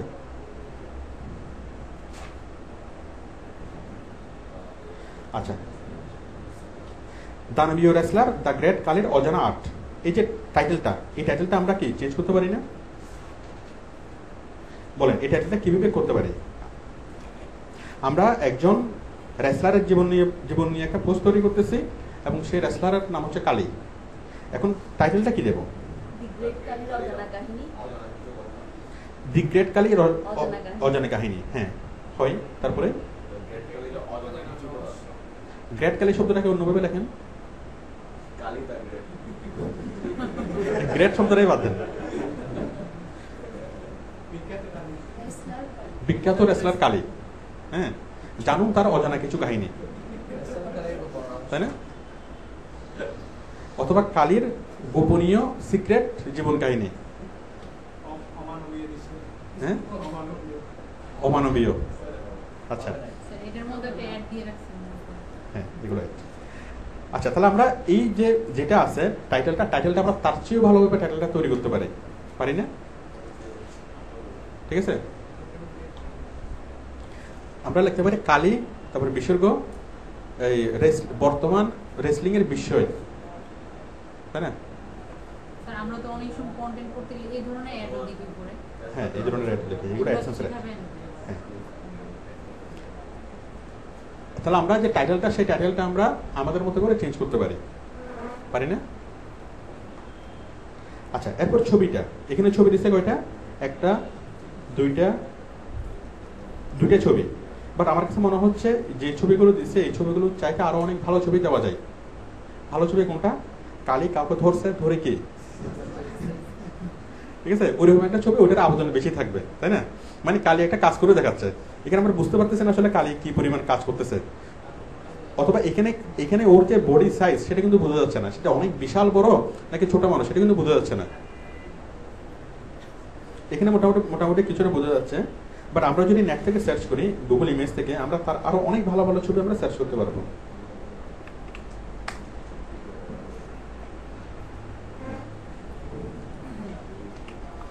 কালী রেসলার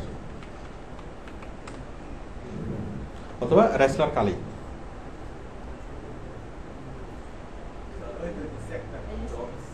এটা কোনটা?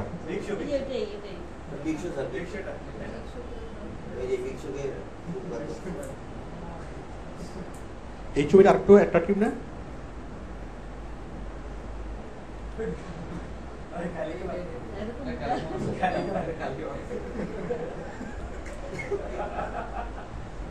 দেখেন, এই ছবিটার কিন্তু আবেদন বেশি, তার মানে একটু পরে 1 সেকেন্ড পরে কিছু একটা হতে যাচ্ছে। যাই হোক, মনে করেন, মানে যখন আমরা কোনো একটা ছবি দেব, আমরা কোনো কন্টেন্টে যখন কোনো ছবিকে ইউজ করব, সেই ছবিটা হতে হবে জীবন্ত ছবি।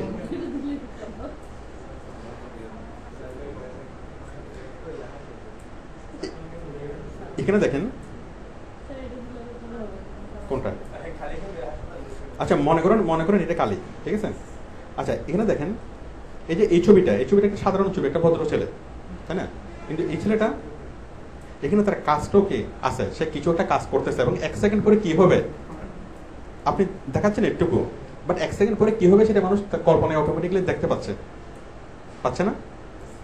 মানে এটা হচ্ছে একটা অ্যাকশন, মানে ওই যে বলে না অ্যাকশন ডাইরেক্ট অ্যাকশন, ঠিক আছে?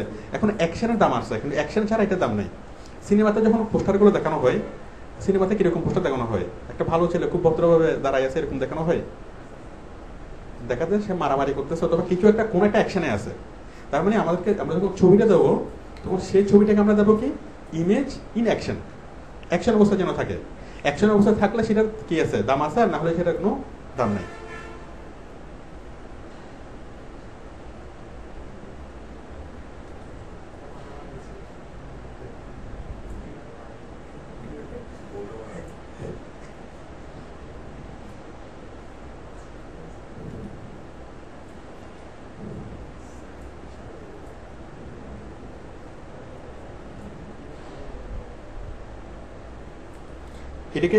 এখানে মোটামুটি বোঝা যাচ্ছে তার সাইজ, তাই না? মানে কোন একটা ছোট জিনিসকে যখন দেখানো হয় তখন তার পাশে আনুপাতিক কোন একটা কিছু রাখা হয়। আপনি ছোট্ট একটা মাইক্রো প্রসেসরকে দেখাবেন, তাহলে মাইক্রো প্রসেসরের পাশে একটা ম্যাচের বাক্স রাখে অথবা একটা ম্যাচের কাঠি রাখে। দেখানো হয় যে ম্যাচের বাক্স হচ্ছে কত গুণ ছোট বা কত গুণ বড়। নর্মালি যদি দেখানো হয় সেটা বোঝা যায় না সেটা ছোট নাকি বড়, বাট এখানে যেহেতু আনুপাতিক, একটা সাধারণ মানুষ তখন বোঝা যাচ্ছে যে সে কত বড়।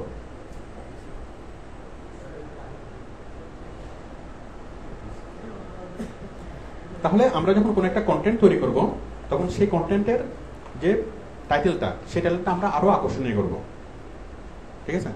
যেমন আমরা যদি একটা গরুর রচনা লিখি, সেই গরুর রচনা টাইটেলটা আমরা কিভাবে লিখবো? আমরা যখন স্কুলে কলেজে পড়তাম গরু, তাই না? গরু, বাট এটা কোনো আকর্ষণ ছাড়া টাইটেল, তাই না? আমরা যদি লিখি যে গরুর অজানা কাহিনী, গরুর অজানা ইতিহাস, এটা আরেকটু সুন্দর হবে না? তারপরে গরু বিসর্গ প্রকৃতির বিষয়, এটা আরেকটু আকর্ষণীয় হবে না? মানে টাইটেল দেখে মানুষ জন্য এই কন্টেন্টটাকে পড়ার উপরে আগ্রহ পোষণ করে।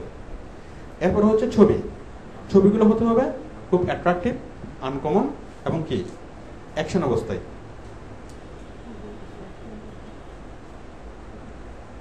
এরপর হচ্ছে যে টপিকগুলো আমরা দেখবো, যেই কন্টেন্টগুলো, যে লেখাগুলো, সেই লেখাগুলো আমরা চেঞ্জ করে দেবো। মানে বিষয়টা সহজ কিনা? তাহলে আমরা যখন এই কন্টেন্টটা দেখে দেখে আমরা আরেকটা কন্টেন্ট তৈরি করব, কিন্তু সেই কন্টেন্টের টাইটেলটা ডিফারেন্ট এবং টাইটেলটা কি এটার চাইতে ভালো। যে ছবিগুলো আমরা দেবো সেই ছবিগুলো ডিফারেন্ট এবং ছবিগুলো এগুলোর চাইতে ভালো, ঠিক আছে? শুধুমাত্র যে লেখাগুলো আমরা দেবো সেই লেখাগুলো আমরা এটার সাথে মানে আমরা এখান থেকে ইনফরমেশনগুলো নেবো, কিন্তু ইনফরমেশনগুলো নিয়ে আমরা আমাদের মতো করে লিখবো। তাহলে এই কন্টেন্টের মালিক কখনো দাবি করতে পারবে কিনা যে এটা আমার লেখা? কারণ আমরা তার লেখাটাকে নিয়েছি, তার লেখাটাকে আমরা আরো উন্নত করছি। আমি কি বুঝতে পারছি? তাহলে কপিরাইট প্রবলেম কোনটা? কপিরাইট প্রবলেম কখন হবে? যখন হুবহু আপনি মানে কপি করে পেস্ট করবেন, এটা হচ্ছে কপিরাইট প্রবলেম। বাট যদি আপনি কপি করে পেস্ট না করেন, যদি প্রত্যেকটা জিনিস আপনি চেঞ্জ করে দেন, প্রত্যেকটা জিনিস আপনি এর চেয়ে উন্নত করেন, তাহলে সেটা কখনোই কপিরাইট প্রবলেম হবে না।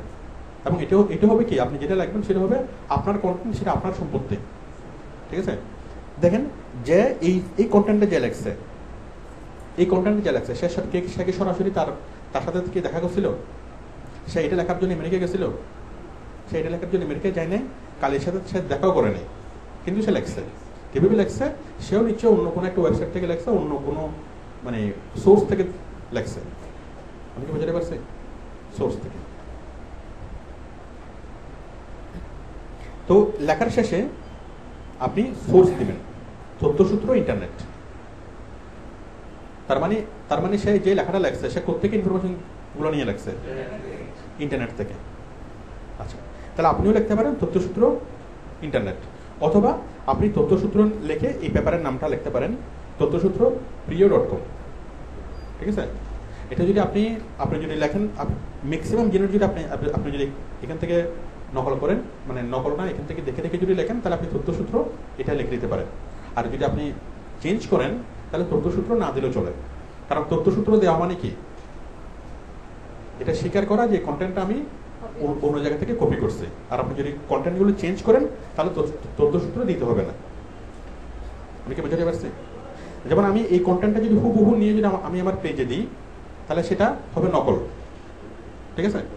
আবার সেই লেখাটার নিচে যদি আমি তথ্যসূত্র দিই যে তথ্যসূত্র প্রিয়.com, তাহলে সেটা নকল হবে না, সেটাকে নকল বলা যাবে না। কারণ আমি প্রিয়.com এর পক্ষ থেকে কি করতেছি? সেটাকে প্রচার করতেছি। আমি কি বিষয়টা বুঝতে পারছি? তাহলে কোনো একটা লেখাকে আপনি যদি হুবহু চেঞ্জ করে লেখেন তাহলে সেখানে কোনো তথ্যসূত্র দেওয়ার দরকার নেই। যদি চেঞ্জ না করে হুবহু যদি আপনি বসায় দেন তখন তথ্যসূত্র দিতে হবে। তথ্যসূত্র না দিলে সেটাকে নকল লেখা বলবে, তথ্যসূত্র দিলে সেটাকে নকল লেখা বলবে না।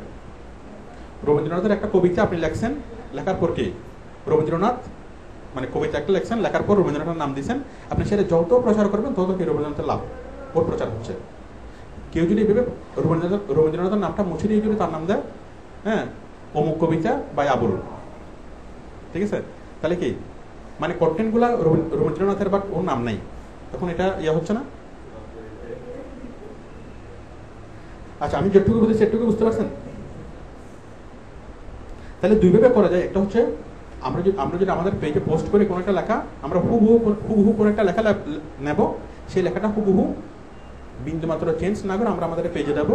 কিন্তু শর্ত হলো কি করতে হবে, নিচে তথ্যসূত্র দিতে হবে। তথ্যসূত্র যে ওয়েবসাইট থেকে নিচ্ছি সেই ওয়েবসাইটের নাম। ক্লিয়ার? তবে সেই লেখার কোনো দাম নাই। আপনি যদি তথ্যসূত্র নিয়ে দেন তার মানে আপনি অন্য এক জায়গা থেকে এনে দিয়েছেন, এটা আপনার কন্টেন্ট না, সুতরাং ওই লেখার খুব একটা দাম নাই, বায়াররা ওরকম লেখা চায় না। আপনি যদি কোনো একটা কোম্পানির পক্ষ থেকে কাজ করেন তখন অবশ্যই আপনাকে লিখতে হবে ইউনিক লেখা, এবং সেই ইউনিক লেখা লেখার জন্য আপনি তথ্যসূত্র লিখবেন না, কিন্তু আপনি সব কিছু চেঞ্জ করে দেবেন। টাইটেল চেঞ্জ করবেন, ছবি চেঞ্জ করবেন এবং প্রত্যেকটা লেখা চেঞ্জ করবেন। করা যাবে কিনা? করা যাবে? আচ্ছা, আমরা আরো কিছু কন্টেন্ট দেখি।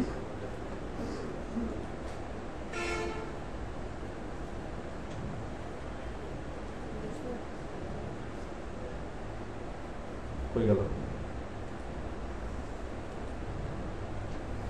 দেখেন রহস্য ভরা রেসলিং কি আসল না নকল? আমরা একটু দেখি এটা। যে রেসলিং সুপারস্টাররা একসময় দর্শক হৃদয়ে জুড়ে ছিল, ছলনায় সাজানো নাটক রেসলিং।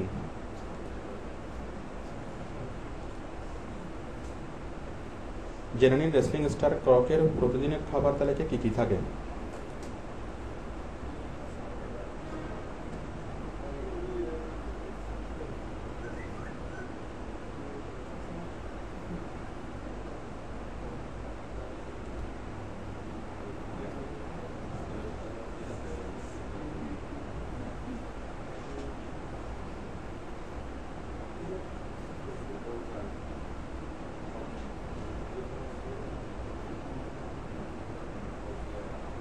ঠিক আছে, এখানে দেখেন রহস্য ভরা রেসলিং আসল না নকল।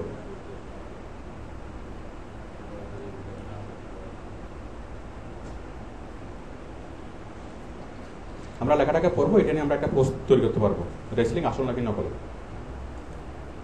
যে রেসলিং সুপারস্টার একসময় দর্শক হৃদয় জেড়েছিল, রক, আন্ডারটেকার। এখন আমরা এখানে আমরা ওদের ছবি দেখতেছি না, বাট আমরা সার্চ করলে ছবি পাবো না, ওর ছবি পাবো, ওর ছবি পাবো। তার মানে একটু ইনফরমেশন দিয়ে আমরা অনেক ভালো কন্টেন্ট তৈরি করতে পারবো।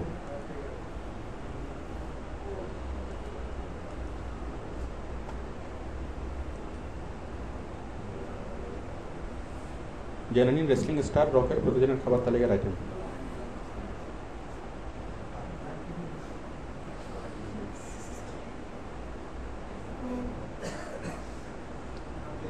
তাহলে আমরা শিখলাম যে আমরা কোন একটা অজানা মানে যে বিষয়টা নিয়ে আমরা টোটালি জানি না, যে বিষয়টা নিয়ে আমাদের টোটালি কি আইডিয়া নাই, সেই বিষয় নিয়ে আমরা আইডিয়া জেনারেট করবো। গুগলে সার্চ করে যদি সার্চ করলে আমরা সেই বিষয় নিয়ে আমরা আইডিয়া পাবো, আমরা কন্টেন্টগুলো পাবো। আমাদের কাজ হলো জাস্ট কন্টেন্টের ভাষাগুলো চেঞ্জ করা, ছবিগুলো চেঞ্জ করা, হেডিংগুলো চেঞ্জ করে আমরা লিখবো, লেখার পর কি আমরা সেটাকে পোস্ট করবো।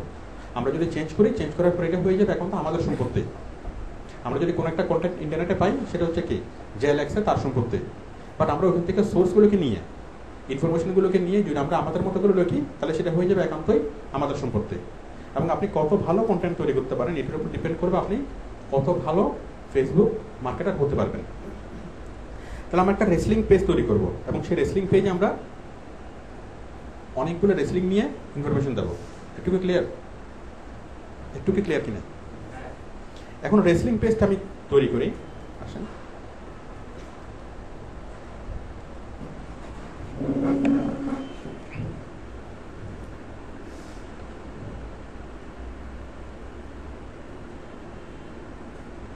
কালের এটা কোথায় ছিল?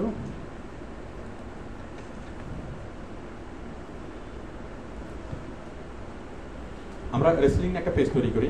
এই পেজ তৈরি করার সময় আমরা কিছুটা ক্রিয়েটিভিটির পরিচয় দেব।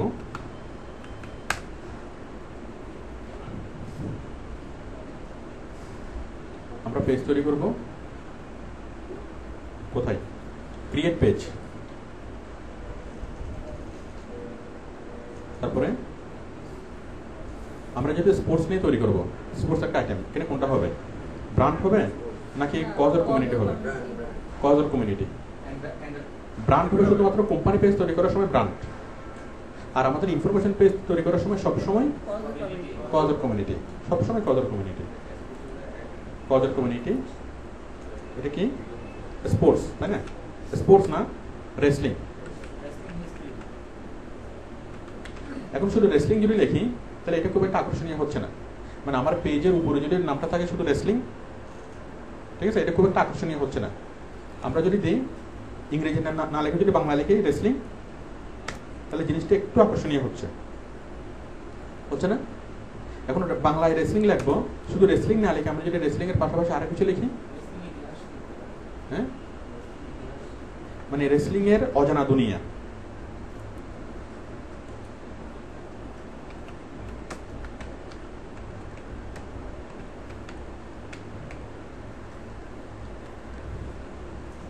তাহলে আমরা আমাদের পেজের নাম দিলাম রেসলিং এর অজানা দুনিয়া। তার মানে শুধু রেসলিং লিখলে সেটা খুব আকর্ষণীয় হচ্ছে না পেজটা।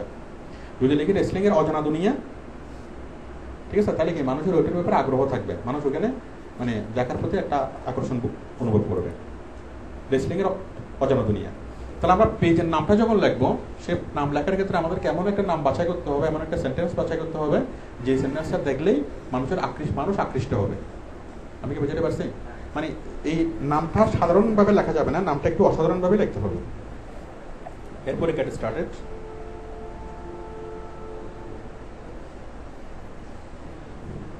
এরপরে আপনি এখানে দেখেন we provide all wrestling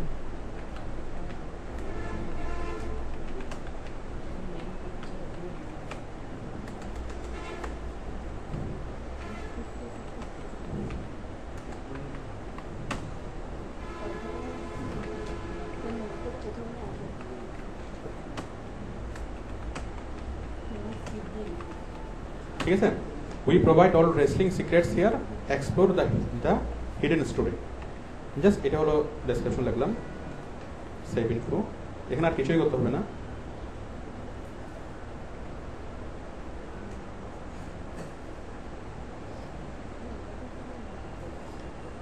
এটা স্কিপ করে যাই। এখানে একটা প্রোফাইল পিকচার দিতে হবে, এটা আপাতত আমি স্কিপ করে যাই।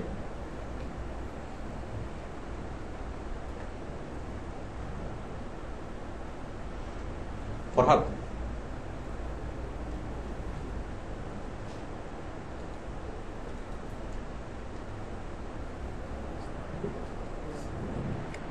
আপনি মাউসটা খোঁজেন, মাউসটা অফিসে আছে, এফোরটেকের মাউস, পুরাতন মাউস, ঠিক আছে? আমি কত ক্লাসে ওটি দিয়ে ক্লাস নিয়েছিলাম, খুঁজে নিয়ে আসেন। কি ব্যাপার, কম্পিউটার কথা বলো না কেন? আচ্ছা, এরপরে এটাকে স্কিপ করি। তাহলে আমরা একটা কন্টেন্ট যখন যদি মানুষ দেখে, একটা কন্টেন্টকে আকর্ষণীয় করার জন্য এক নম্বর হচ্ছে খুব ভালো মানের একটা হেডিং, আকর্ষণীয় একটা হেডিং আর আকর্ষণীয় ছবি। আমি কি বুঝতে পারছি? এগুলো হলো কন্টেন্ট। আর আমরা যে পেজ তৈরি করব, ফেসবুকের পেজ তৈরি করব, সেই পেজের নামটা হবে কি? আকর্ষণীয়। এবং সেই পেজের যে লগোটা দেব এবং সেই পেজের যে ব্যানারটা দেব, এগুলো হতে হবে আকর্ষণীয়। মূলত এগুলো দেখেই কাস্টমার এই পেজের মান সম্পর্কে বুঝবে, এই পেজে কী কী তথ্য পাবে সেটা বুঝবে।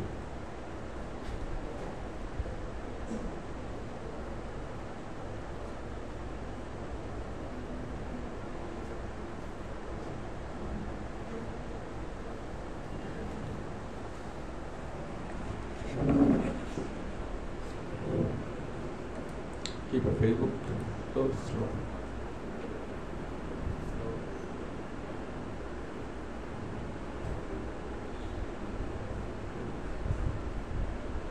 অ্যাকশন ছবিটা কোথায়?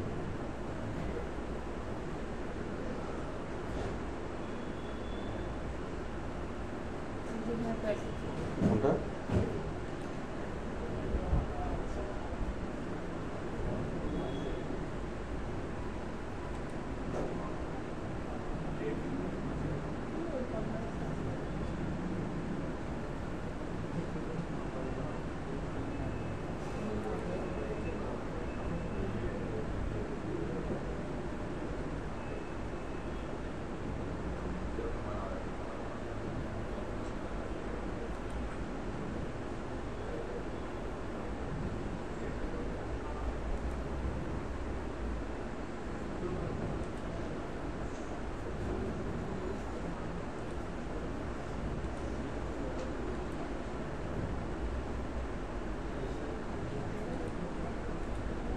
দেখেন আমরা একটা ফেসবুকের ব্যানার তৈরি করতেছি, ঠিক আছে? এখন আমরা এই ছবিটাকে দিয়ে একটা ফেসবুকের ব্যানার তৈরি করব।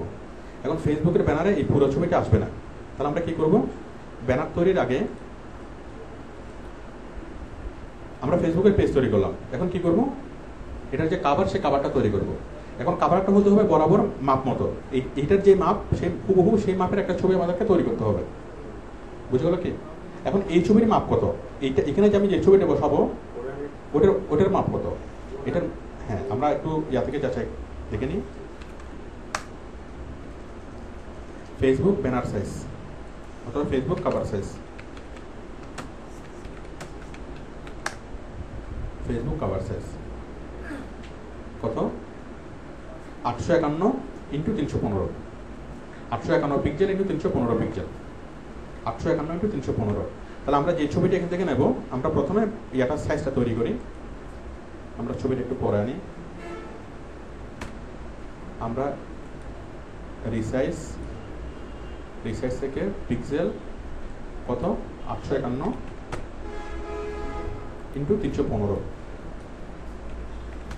851 ইন্টু 315। ওকে, বোঝেন? ওটা আছে, আরো বোঝেন। আচ্ছা, তাহলে আমাদের এটা হলো কি? সেই ব্যানারটা, তাই না? আমাদের ওই ফেসবুকের যে ব্যানারটা বসাবো সেটা। এখন আমরা এখানে ছবিটা পেস্ট করি। আচ্ছা, বাদ দেন এটা।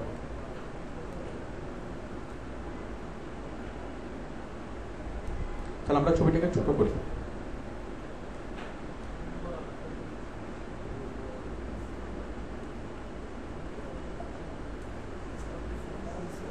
ছবিটাকে যদি দেখেন এই ছবিটা, এখন এই ছবিটাকে আমি ইয়া করি আমার মতো করে রিসার্চ করি। রিসার্চ পিক্সেল 851, 315 পরিবর্তে একটু বেশি হয়ে গেছে, বাট সেটা সমস্যা নেই, ঠিক আছে? 851 ইন্টু 315 হওয়ার কথা ছিল, বা 315 সেটা একটু বেশি হয়েছে, সেটা খুব একটা অসুবিধা হবে না। দেখেন এটা হলো কি আমাদের সাইজটা। এখন আমি এটাতে সেভ করি। আচ্ছা, এখানে আমি ছোট্ট একটা এখানে লেখালেখি।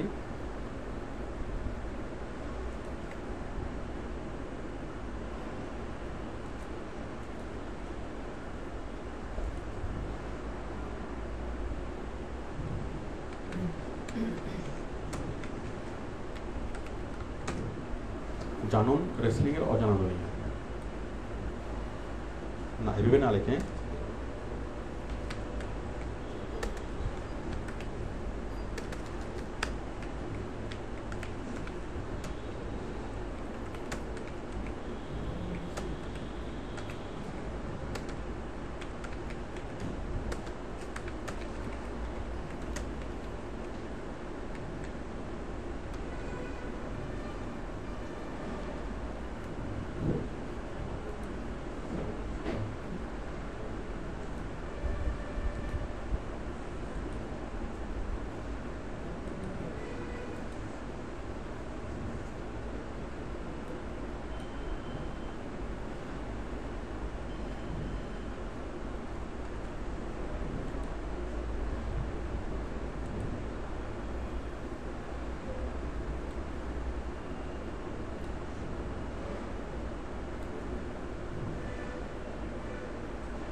ঠিক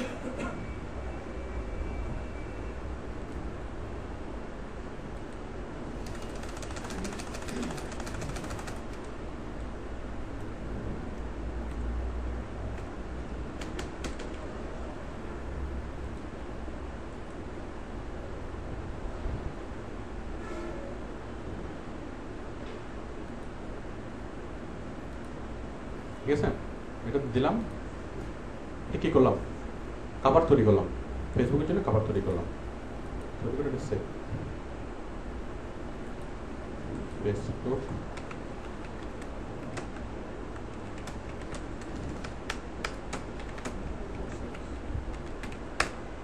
তাহলে আমরা একটা ছবি দেবো, মানানসই একটা ছবি দেবো, সেই ছবির মধ্যে আমরা কি লেখাটা লিখে দেবো। ঠিক আছে, লেখাটা লিখবো, সেভ করলাম। এখন আমি এই ছবিটাকে অ্যাড করি, add a cover, upload photo.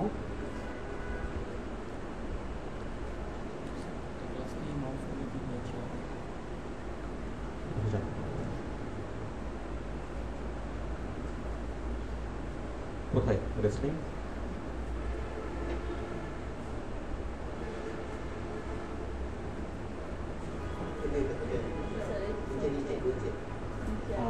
আচ্ছা আচ্ছা, ছবিটা একটু বড় হয়ে গেছে, ছবিটা ক্রপ করা হয়নি, ক্রপ করতে হবে।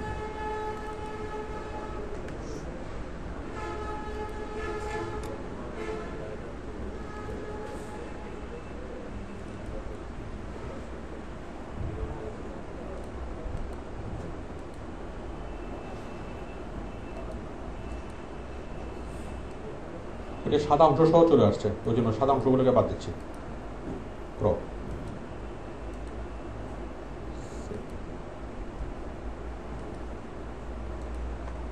এবার দেখেন একটা ফটো, আপলোড ফটো,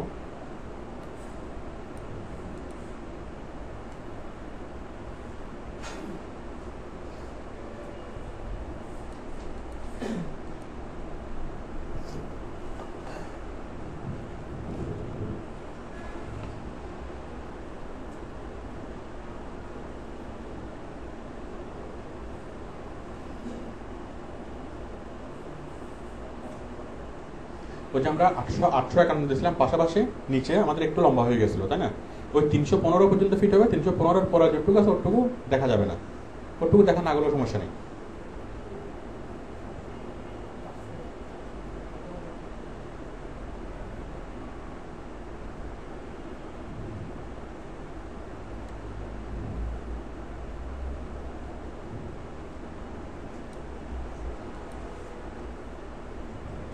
ঠিক আছে, তাহলে আমরা মানে একটা কাভার তৈরি করলাম, সেখানে ফেসবুকের সাহায্যে অনুযায়ী একটা কাভার তৈরি করলাম, আমরা সেখানে ছবিটা দিলাম, ছবির উপর আমরা লিখে দিলাম।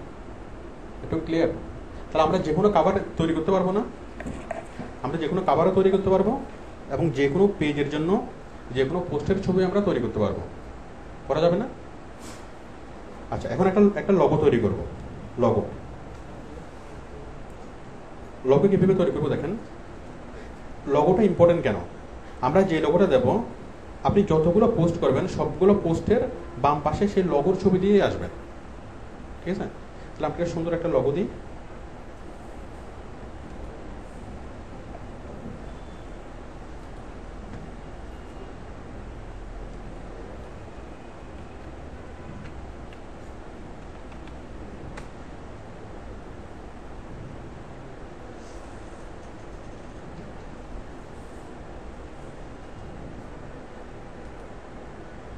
জাস্ট এরকম একটা লগো তৈরি করবেন, লগো তৈরি করে দিতে পারবেন।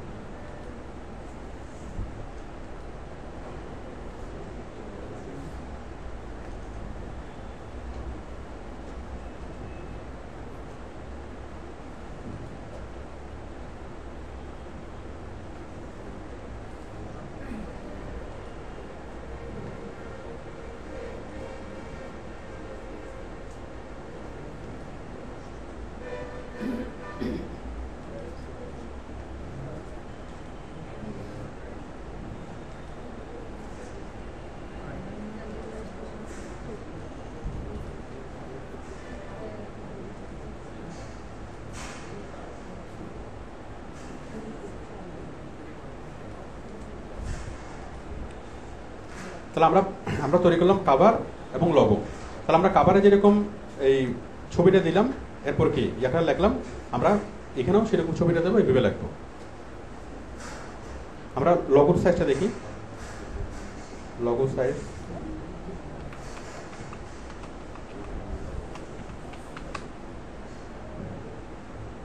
কত, 160 × 160। তো আমরা আমরা ওই লগোটাকে ছবিটাকে নেবো, একইভাবে আমরা 160 × 160 করে লগোটাকে তৈরি করবো। এখানে আসছে লগোটা,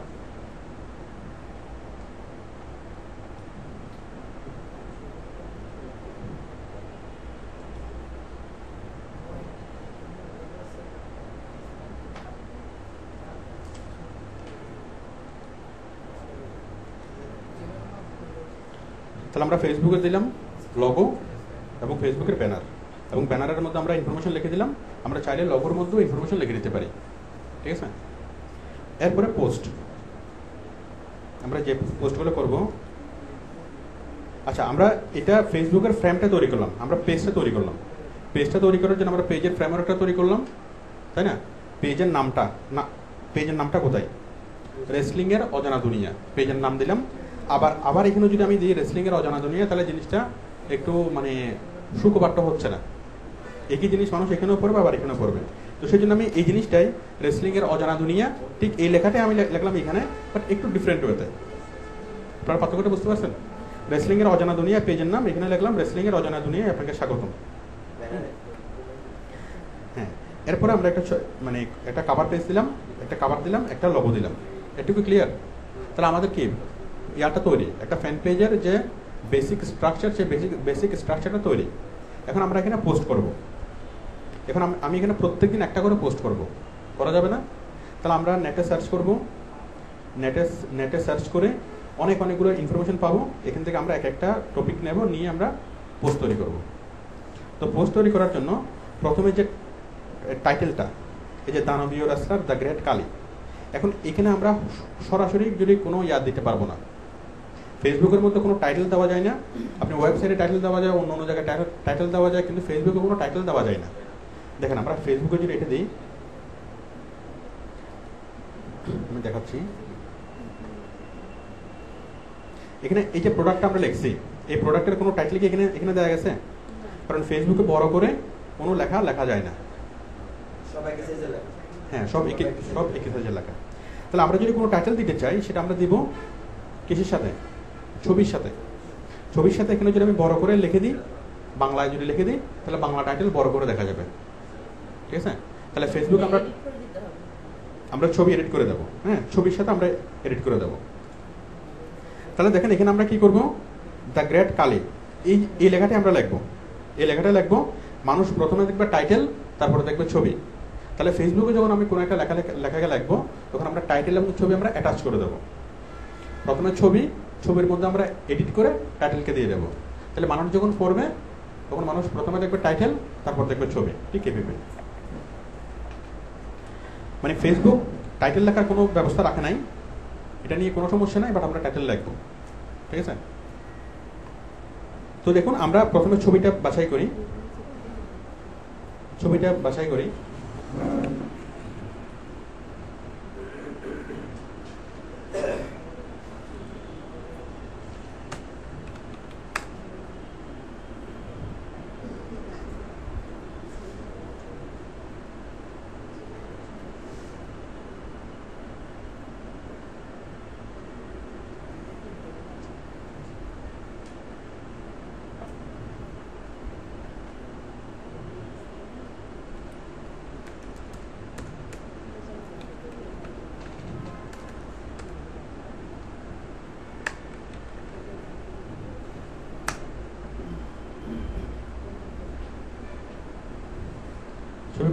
কোনটা দেওয়া যায়?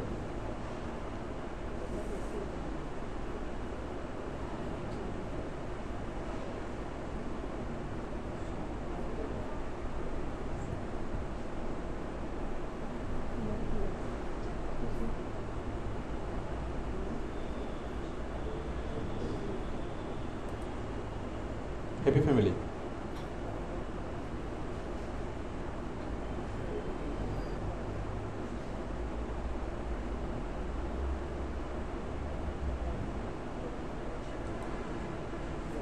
এই যে এখানে মোটামুটি বোঝা যাচ্ছে না অনুপাতটা, আমরা এই ছবিটা নিতে পারি।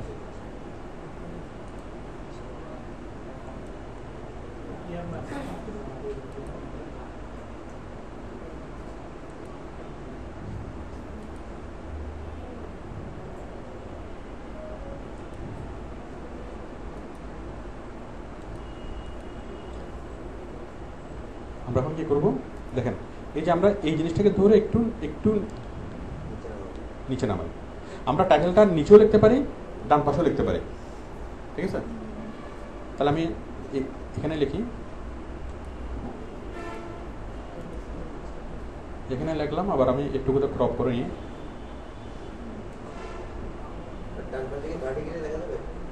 হ্যাঁ, বাটি করে লেখা যাবে, যেখানে চান সেখানেই লেখা যাবে। আমি জাস্ট একটু ক্রপ করে নিই, ঠিক আছে? তাহলে আমি এখানে লিখবো কি, এখানে আমি সেই লেখাটা লিখবো, হ্যাঁ বুঝিনি,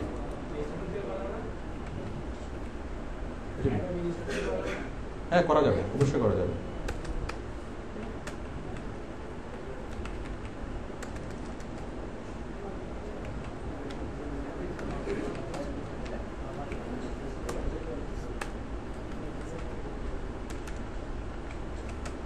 কালের অজানা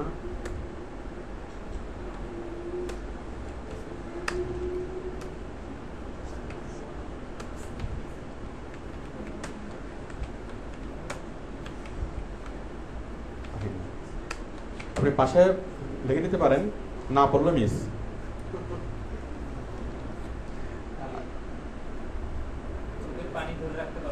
হ্যাঁ, অথবা না পড়লে পস্তাবেন। আচ্ছা, তাহলে আমরা এই লেখাটাকে এখানে দেবো।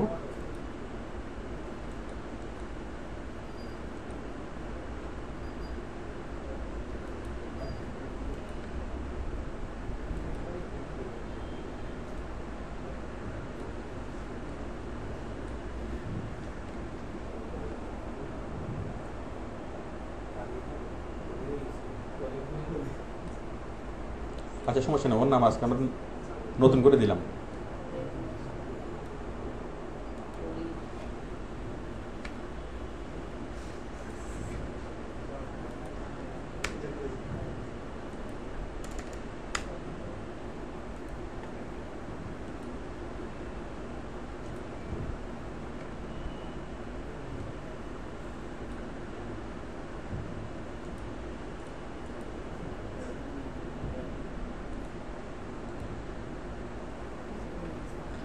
গ্রেট রেসলার কালের অজানা জীবন কাহিনী দেখলাম।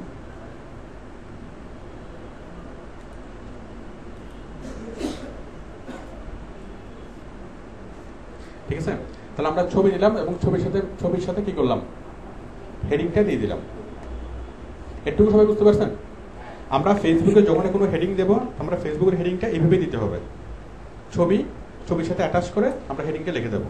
তাহলে হেডিংটা মানুষ বড় করে দেখবে। এছাড়া ফেসবুক আর হেডিং লেখা যাবে না।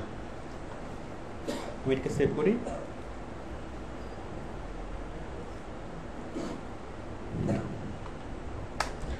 আমরা ফেসবুকের এটা পোস্টের জন্য তৈরি করতেছি, তাহলে পোস্টের জন্য এখানে আমাদের ফেসবুকের সাইজটা আর দরকার নেই। ফেসবুকের সাইজটা কি জন্য? ব্যানারের জন্য, লগোর জন্য। এরপরে ফেসবুকের পোস্ট আপনি ইচ্ছা মতো সাইজ দিয়ে করতে পারবেন, এখানে আর কোনো সাইজ কোনো ম্যাটার না। আচ্ছা দেখেন, আমরা প্রথমে দিলাম টাইটেল এবং ছবি। আমরা দেবো টাইটেল,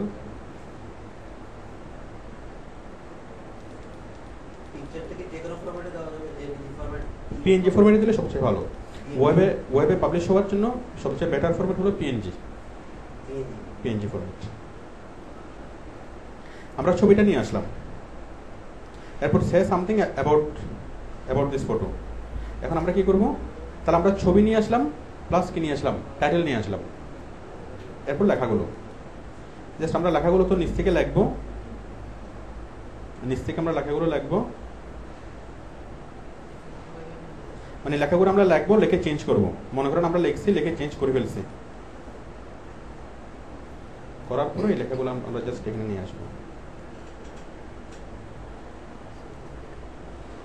কপি করলাম, এখানে পেস্ট করলাম,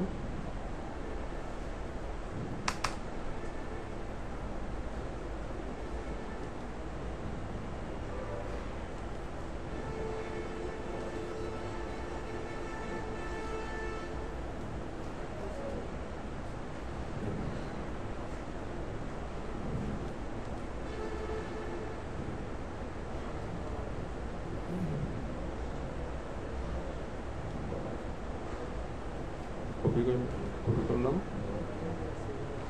পেস্ট। আচ্ছা, ক্লিয়ার? আমরা এটুকু দিলাম। এরপর আমরা মাঝখানে অ্যাড দেব। আমাদের আসল উদ্দেশ্য কি? আসল উদ্দেশ্য হলো আবুল কসমেটিক্স। আমরা এতক্ষণ ভুলেই গেছিলাম, তাই না? আবুল কসমেটিক্সের কোনটা?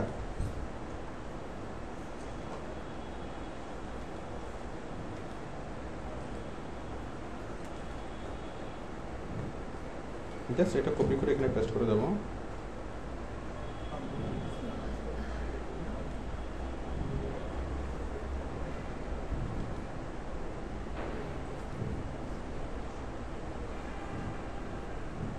এটা বুঝে গেল? দিলাম। আচ্ছা, ছবি আমরা একটা দিলাম, আমরা চাইলে আরো একাধিক ছবি দিতে পারি না? লেখার মাঝখানে মাঝখানে আমরা একাধিক ছবি দিতে পারি। আমি একটা দিয়ে করি, করার পরে পাবলিশ।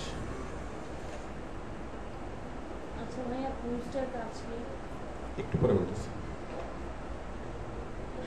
আচ্ছা দেখুন, তাহলে কি হলো, আমরা একটা পেজ তৈরি করলাম, সেই পেজের লগো দিলাম, সেই পেজের ব্যানার দিলাম, সেই পেজের জন্য পোস্ট তৈরি করলাম, তাই না? সেই পোস্টের মাঝখানে পোস্ট দিলাম, পোস্টের মাঝখানে আমরা অ্যাড দিলাম, আর আমরা যে ছবিটা দিলাম সেই ছবি এবং ছবির নিচে কি হেডলাইনটা, টাইটেলটা। তাহলে এখানে দেখেন, যখন আমরা এভাবে লিখলাম, ছবিটাকে একটু স্পেস দিয়ে বড় করে লিখলাম, এখানে মনে হচ্ছে যে এই লেখাটা ছবির অংশ না, লেখাটাকে আলাদা মনে হচ্ছে না, সম্পূর্ণ মনে হচ্ছে লেখাটা আলাদাভাবে এটা টাইটেল হিসেবে লেখা হয়েছে। ঠিক আছে? তাহলে আমরা যে কোনো ছবিতে একটু নিচে একটু স্পেস টেনে যদি এভাবে লিখি, তাহলে আমরা খুব সহজেই এটা করতে পারবো। দেখেন,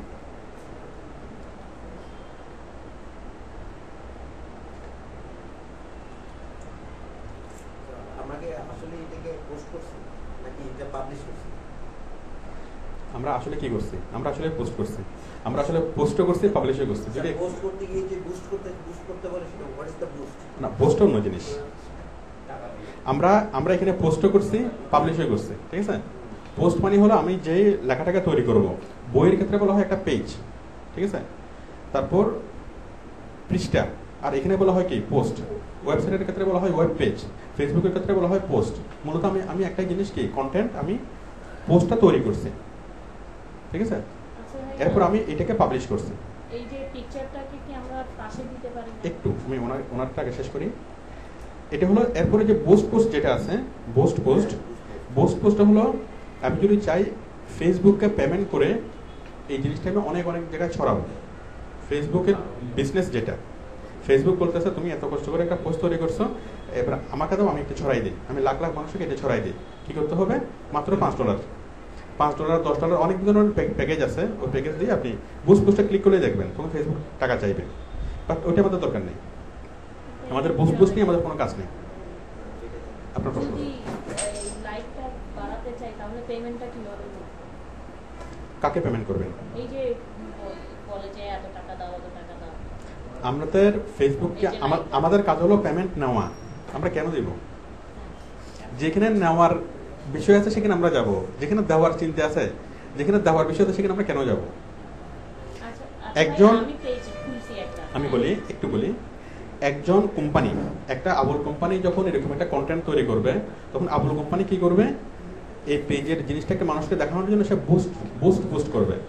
ফেসবুকে $5, $50, $100 এটা পে করে সে কি করবে? এটাকে প্রচার করবে।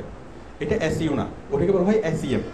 মানে কোনো একটা কোম্পানি ফেসবুককে পেমেন্ট করে ওইটাকে বুস্ট করবে। আমি কি বুঝতে পারছি? এটা একটা বিষয় হতে পারে। আবার কোম্পানি কি করতে পারে? আমাদেরকে অ্যাপয়েন্ট করতে পারে, বলতে পারে যে আপনি প্রচার করেন, আমরাও প্রচার করতে পারি। এখন ফেসবুক যখন প্রচার করবে, তখন ফেসবুক কি করবে? বিভিন্ন পেজের ডান পাশে ছোট করে এখানে দেখাবে। তো ছোট করে দেখালে এটার ইমপ্রেশন কম, তাই না?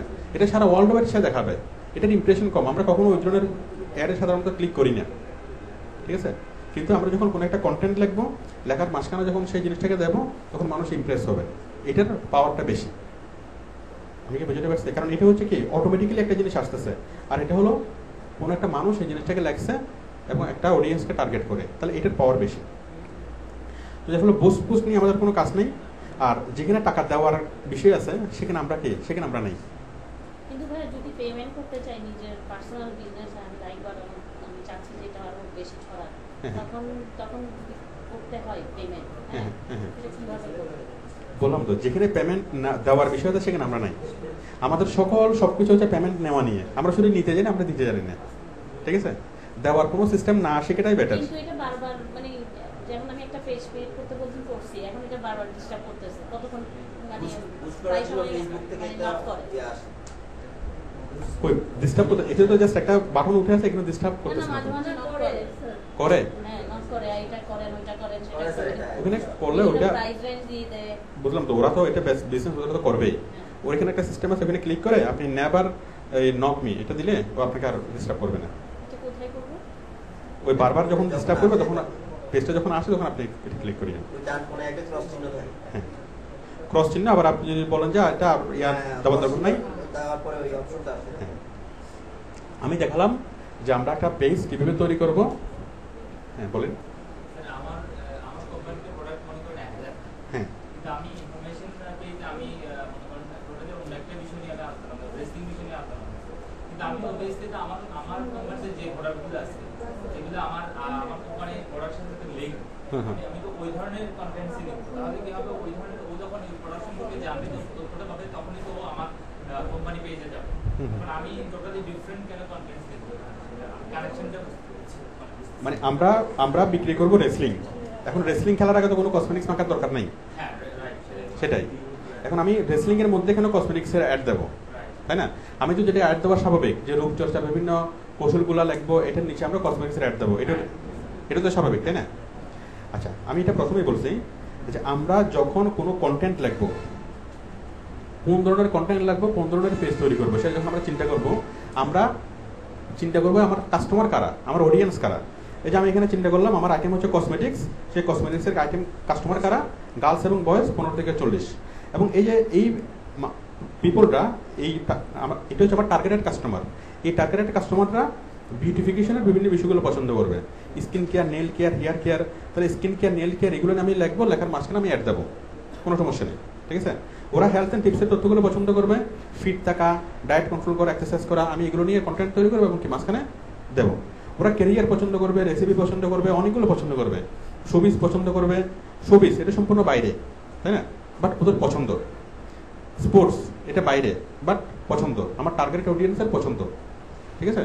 তো যার ফলে আমি যেটা চিন্তা করবো যে আমার টার্গেটেড অডিয়েন্স যারা, আমার টার্গেটেড কাস্টমার যারা, তাদের পছন্দসই টপিক কোনটা, সেই টপিকটা আমার প্রোডাক্টের ক্যাটাগরির মধ্যে পড়ে নাকি প্রোডাক্টের ক্যাটাগরির বাইরে পড়ে, সেটা কি, সেটা মানে ইম্পর্টেন্ট না। যেন আমি যদি বলি কেরিয়ার, তাহলে কেরিয়ারটা কি, কেরিয়ার এবং কসমেটিক্স এটা সম্পূর্ণ আলাদা, আলাদা না? অবশ্যই দেওয়া যাবে। আমরা টিভিতে যখন বিজ্ঞাপন দেখি, ঠিক আছে, তো একটা ইয়ার মাঝখানে আরেকটা চলে আসতেছে না, টক শোতে খুব গুরুগম্ভীর একটা বিষয় নিয়ে আলোচনা হচ্ছে, তাই না? দেশের বর্তমান জঙ্গি পরিস্থিতি, হঠাৎ করে কি হরলিক্সের বিজ্ঞাপন, অথবা কি যেটার সাথে কোনো প্রাসঙ্গিকই না, তাই না? চিপসের বিজ্ঞাপন, তো এটা হচ্ছে না।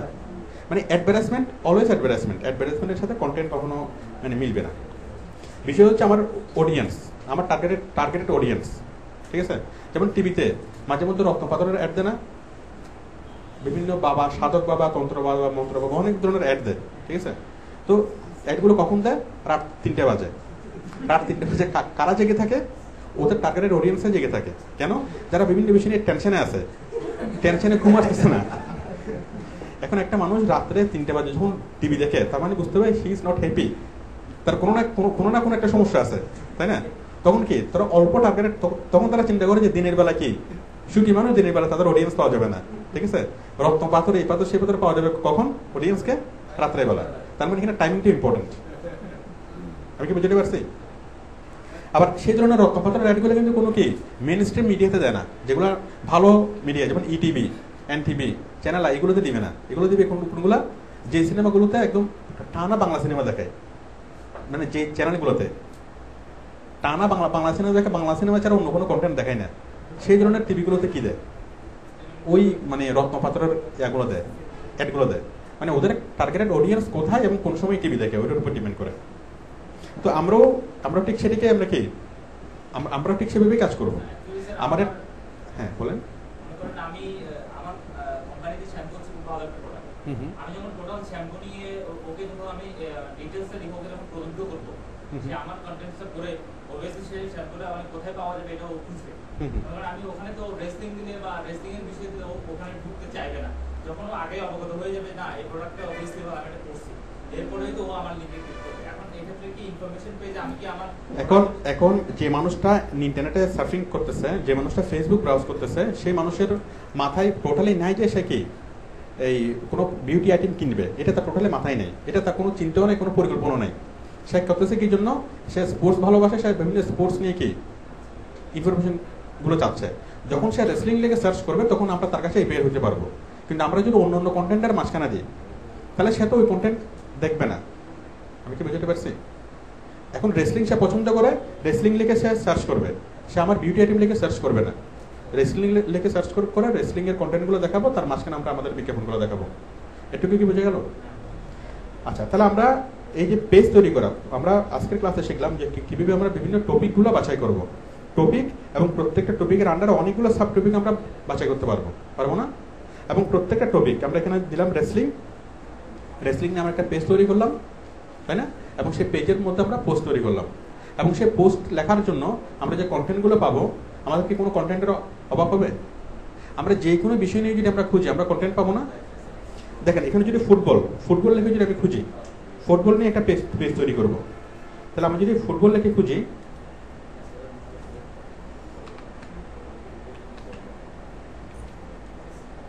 আপনি যদি বাংলা লেখেন তাহলে বাংলা কন্টেন্টগুলো পাবেন।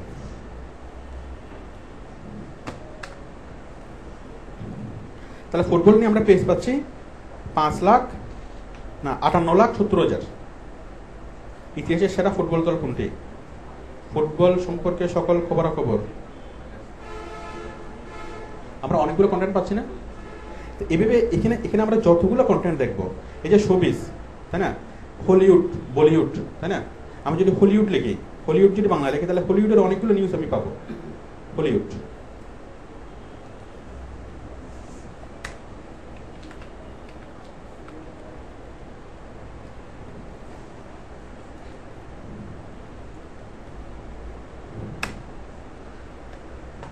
পাচ্ছি না? কয়টা পাচ্ছি? 14,30,000। তো 14,30,000 কন্টেন্ট থেকে আমরা 100টা কন্টেন্ট এখান থেকে নিতেই পারি, তাই না? 100টা আইটেম আমরা এখান থেকে পেতেই পারি। আমরা কি কি বিষয় নিয়ে আমরা এখানে লিখবো? হ্যাঁ, তারপর আমরা এখানে দিলাম কি রেসিপি কোন ধরনের রেসিপি? ইন্ডিয়ান নাকি থাই? ইন্ডিয়ান রেসিপি, তাই না? তাহলে আপনি শুধু রেসিপি লিখে সার্চ করেন, ইন্ডিয়ান রেসিপি লিখে সার্চ করেন।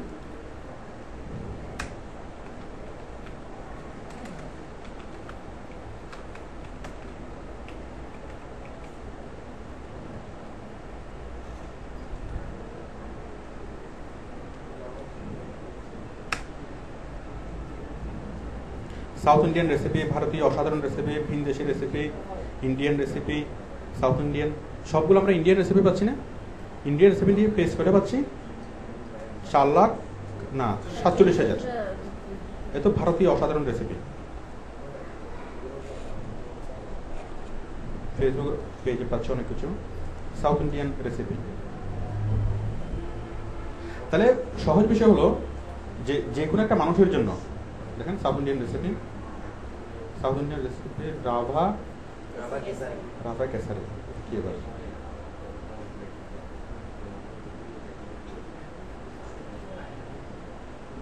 ঠিক আছে? তাহলে আমি জাস্ট আজকের ক্লাসে আমরা যতটুকু বুঝলাম, টপিক আইডেন্টিফাই করা এবং সেই টপিক প্রত্যেকটা টপিকের জন্য ইনফরমেশন দিয়ে ফিল করা।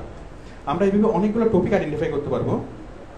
আমরা আমাদের প্রোডাক্ট কি সেটা আমরা চিন্তা করব, আমাদের প্রোডাক্টটা কি, আমাদের প্রোডাক্টের কাস্টমার কারা, কাস্টমারদের যখন আমরা পেয়ে যাব দেন আমরা প্রোডাক্টের কথা ভুলে যাব। আমি কি বুঝতে পারছি? আমরা যে তথ্যগুলো লিখবো, যে ইনফরমেশনগুলো লিখবো, সেই ইনফরমেশনের সাথে আমাদের প্রোডাক্টের মিল থাকার কোনো দরকার নাই।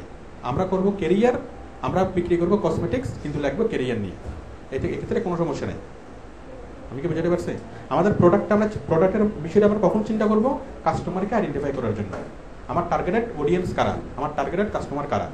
আমি যখনই টার্গেটেড কাস্টমার পেয়ে গেলাম তখনই আমি আমার প্রোডাক্টের কথা ভুলে গেলাম। এরপর আমি শুধু চিন্তা করবো কি আমার যে টার্গেটেড কাস্টমাররা কি কি পছন্দ করে, ঠিক আছে, কোন কোন ধরনের টপিক তারা পছন্দ করে, সেই ধরনের টপিকগুলো আমরা মেইন টপিকগুলো লিখবো।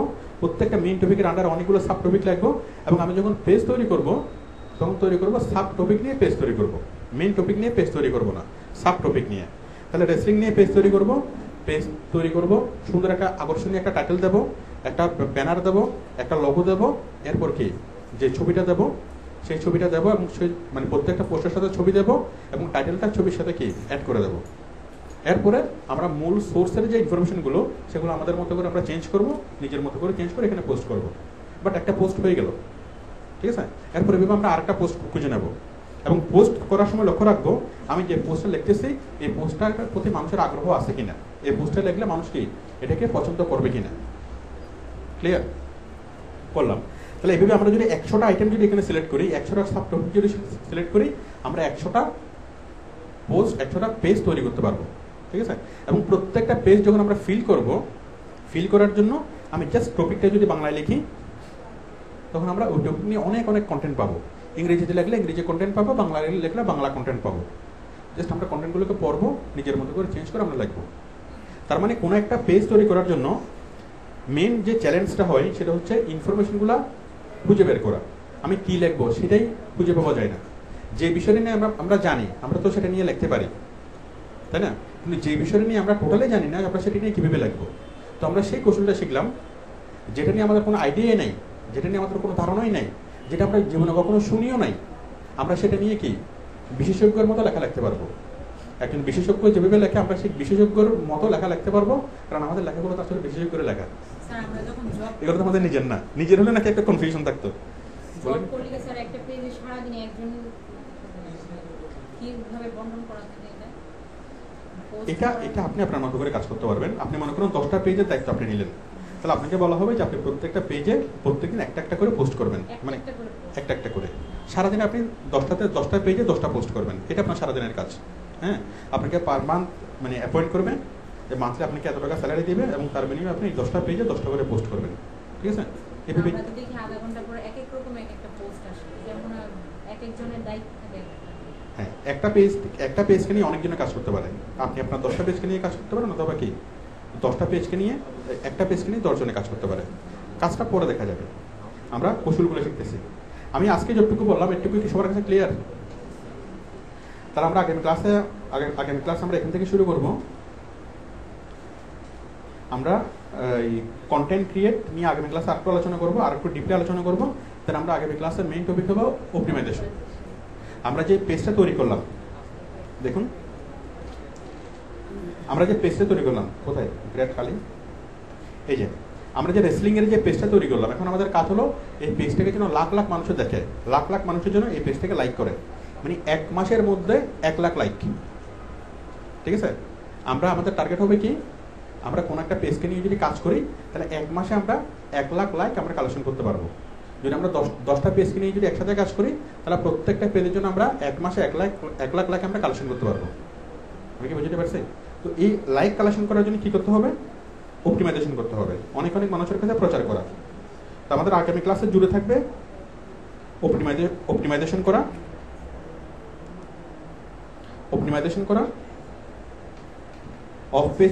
অন পেজ অপটিমাইজেশন এবং মনিটরিং। তাহলে আমাদের আগামী ক্লাস হবে কন্টেন্ট তৈরির ডিটেলস এবং অপটিমাইজেশন।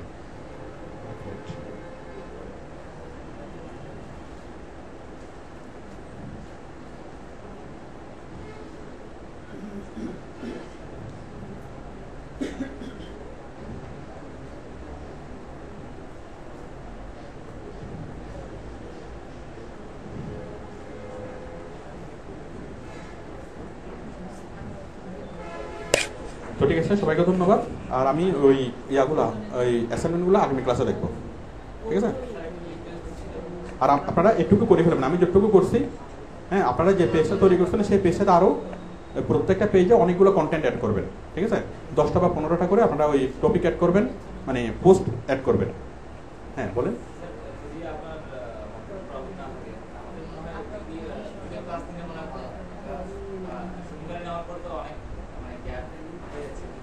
আচ্ছা, ঠিক আছে, ঠিক আছে, আপনি একটা পরিকল্পনা করেন, আগামী ক্লাস আমাকে বলিয়েন, আমি এটা নিয়ে চিন্তা করবো।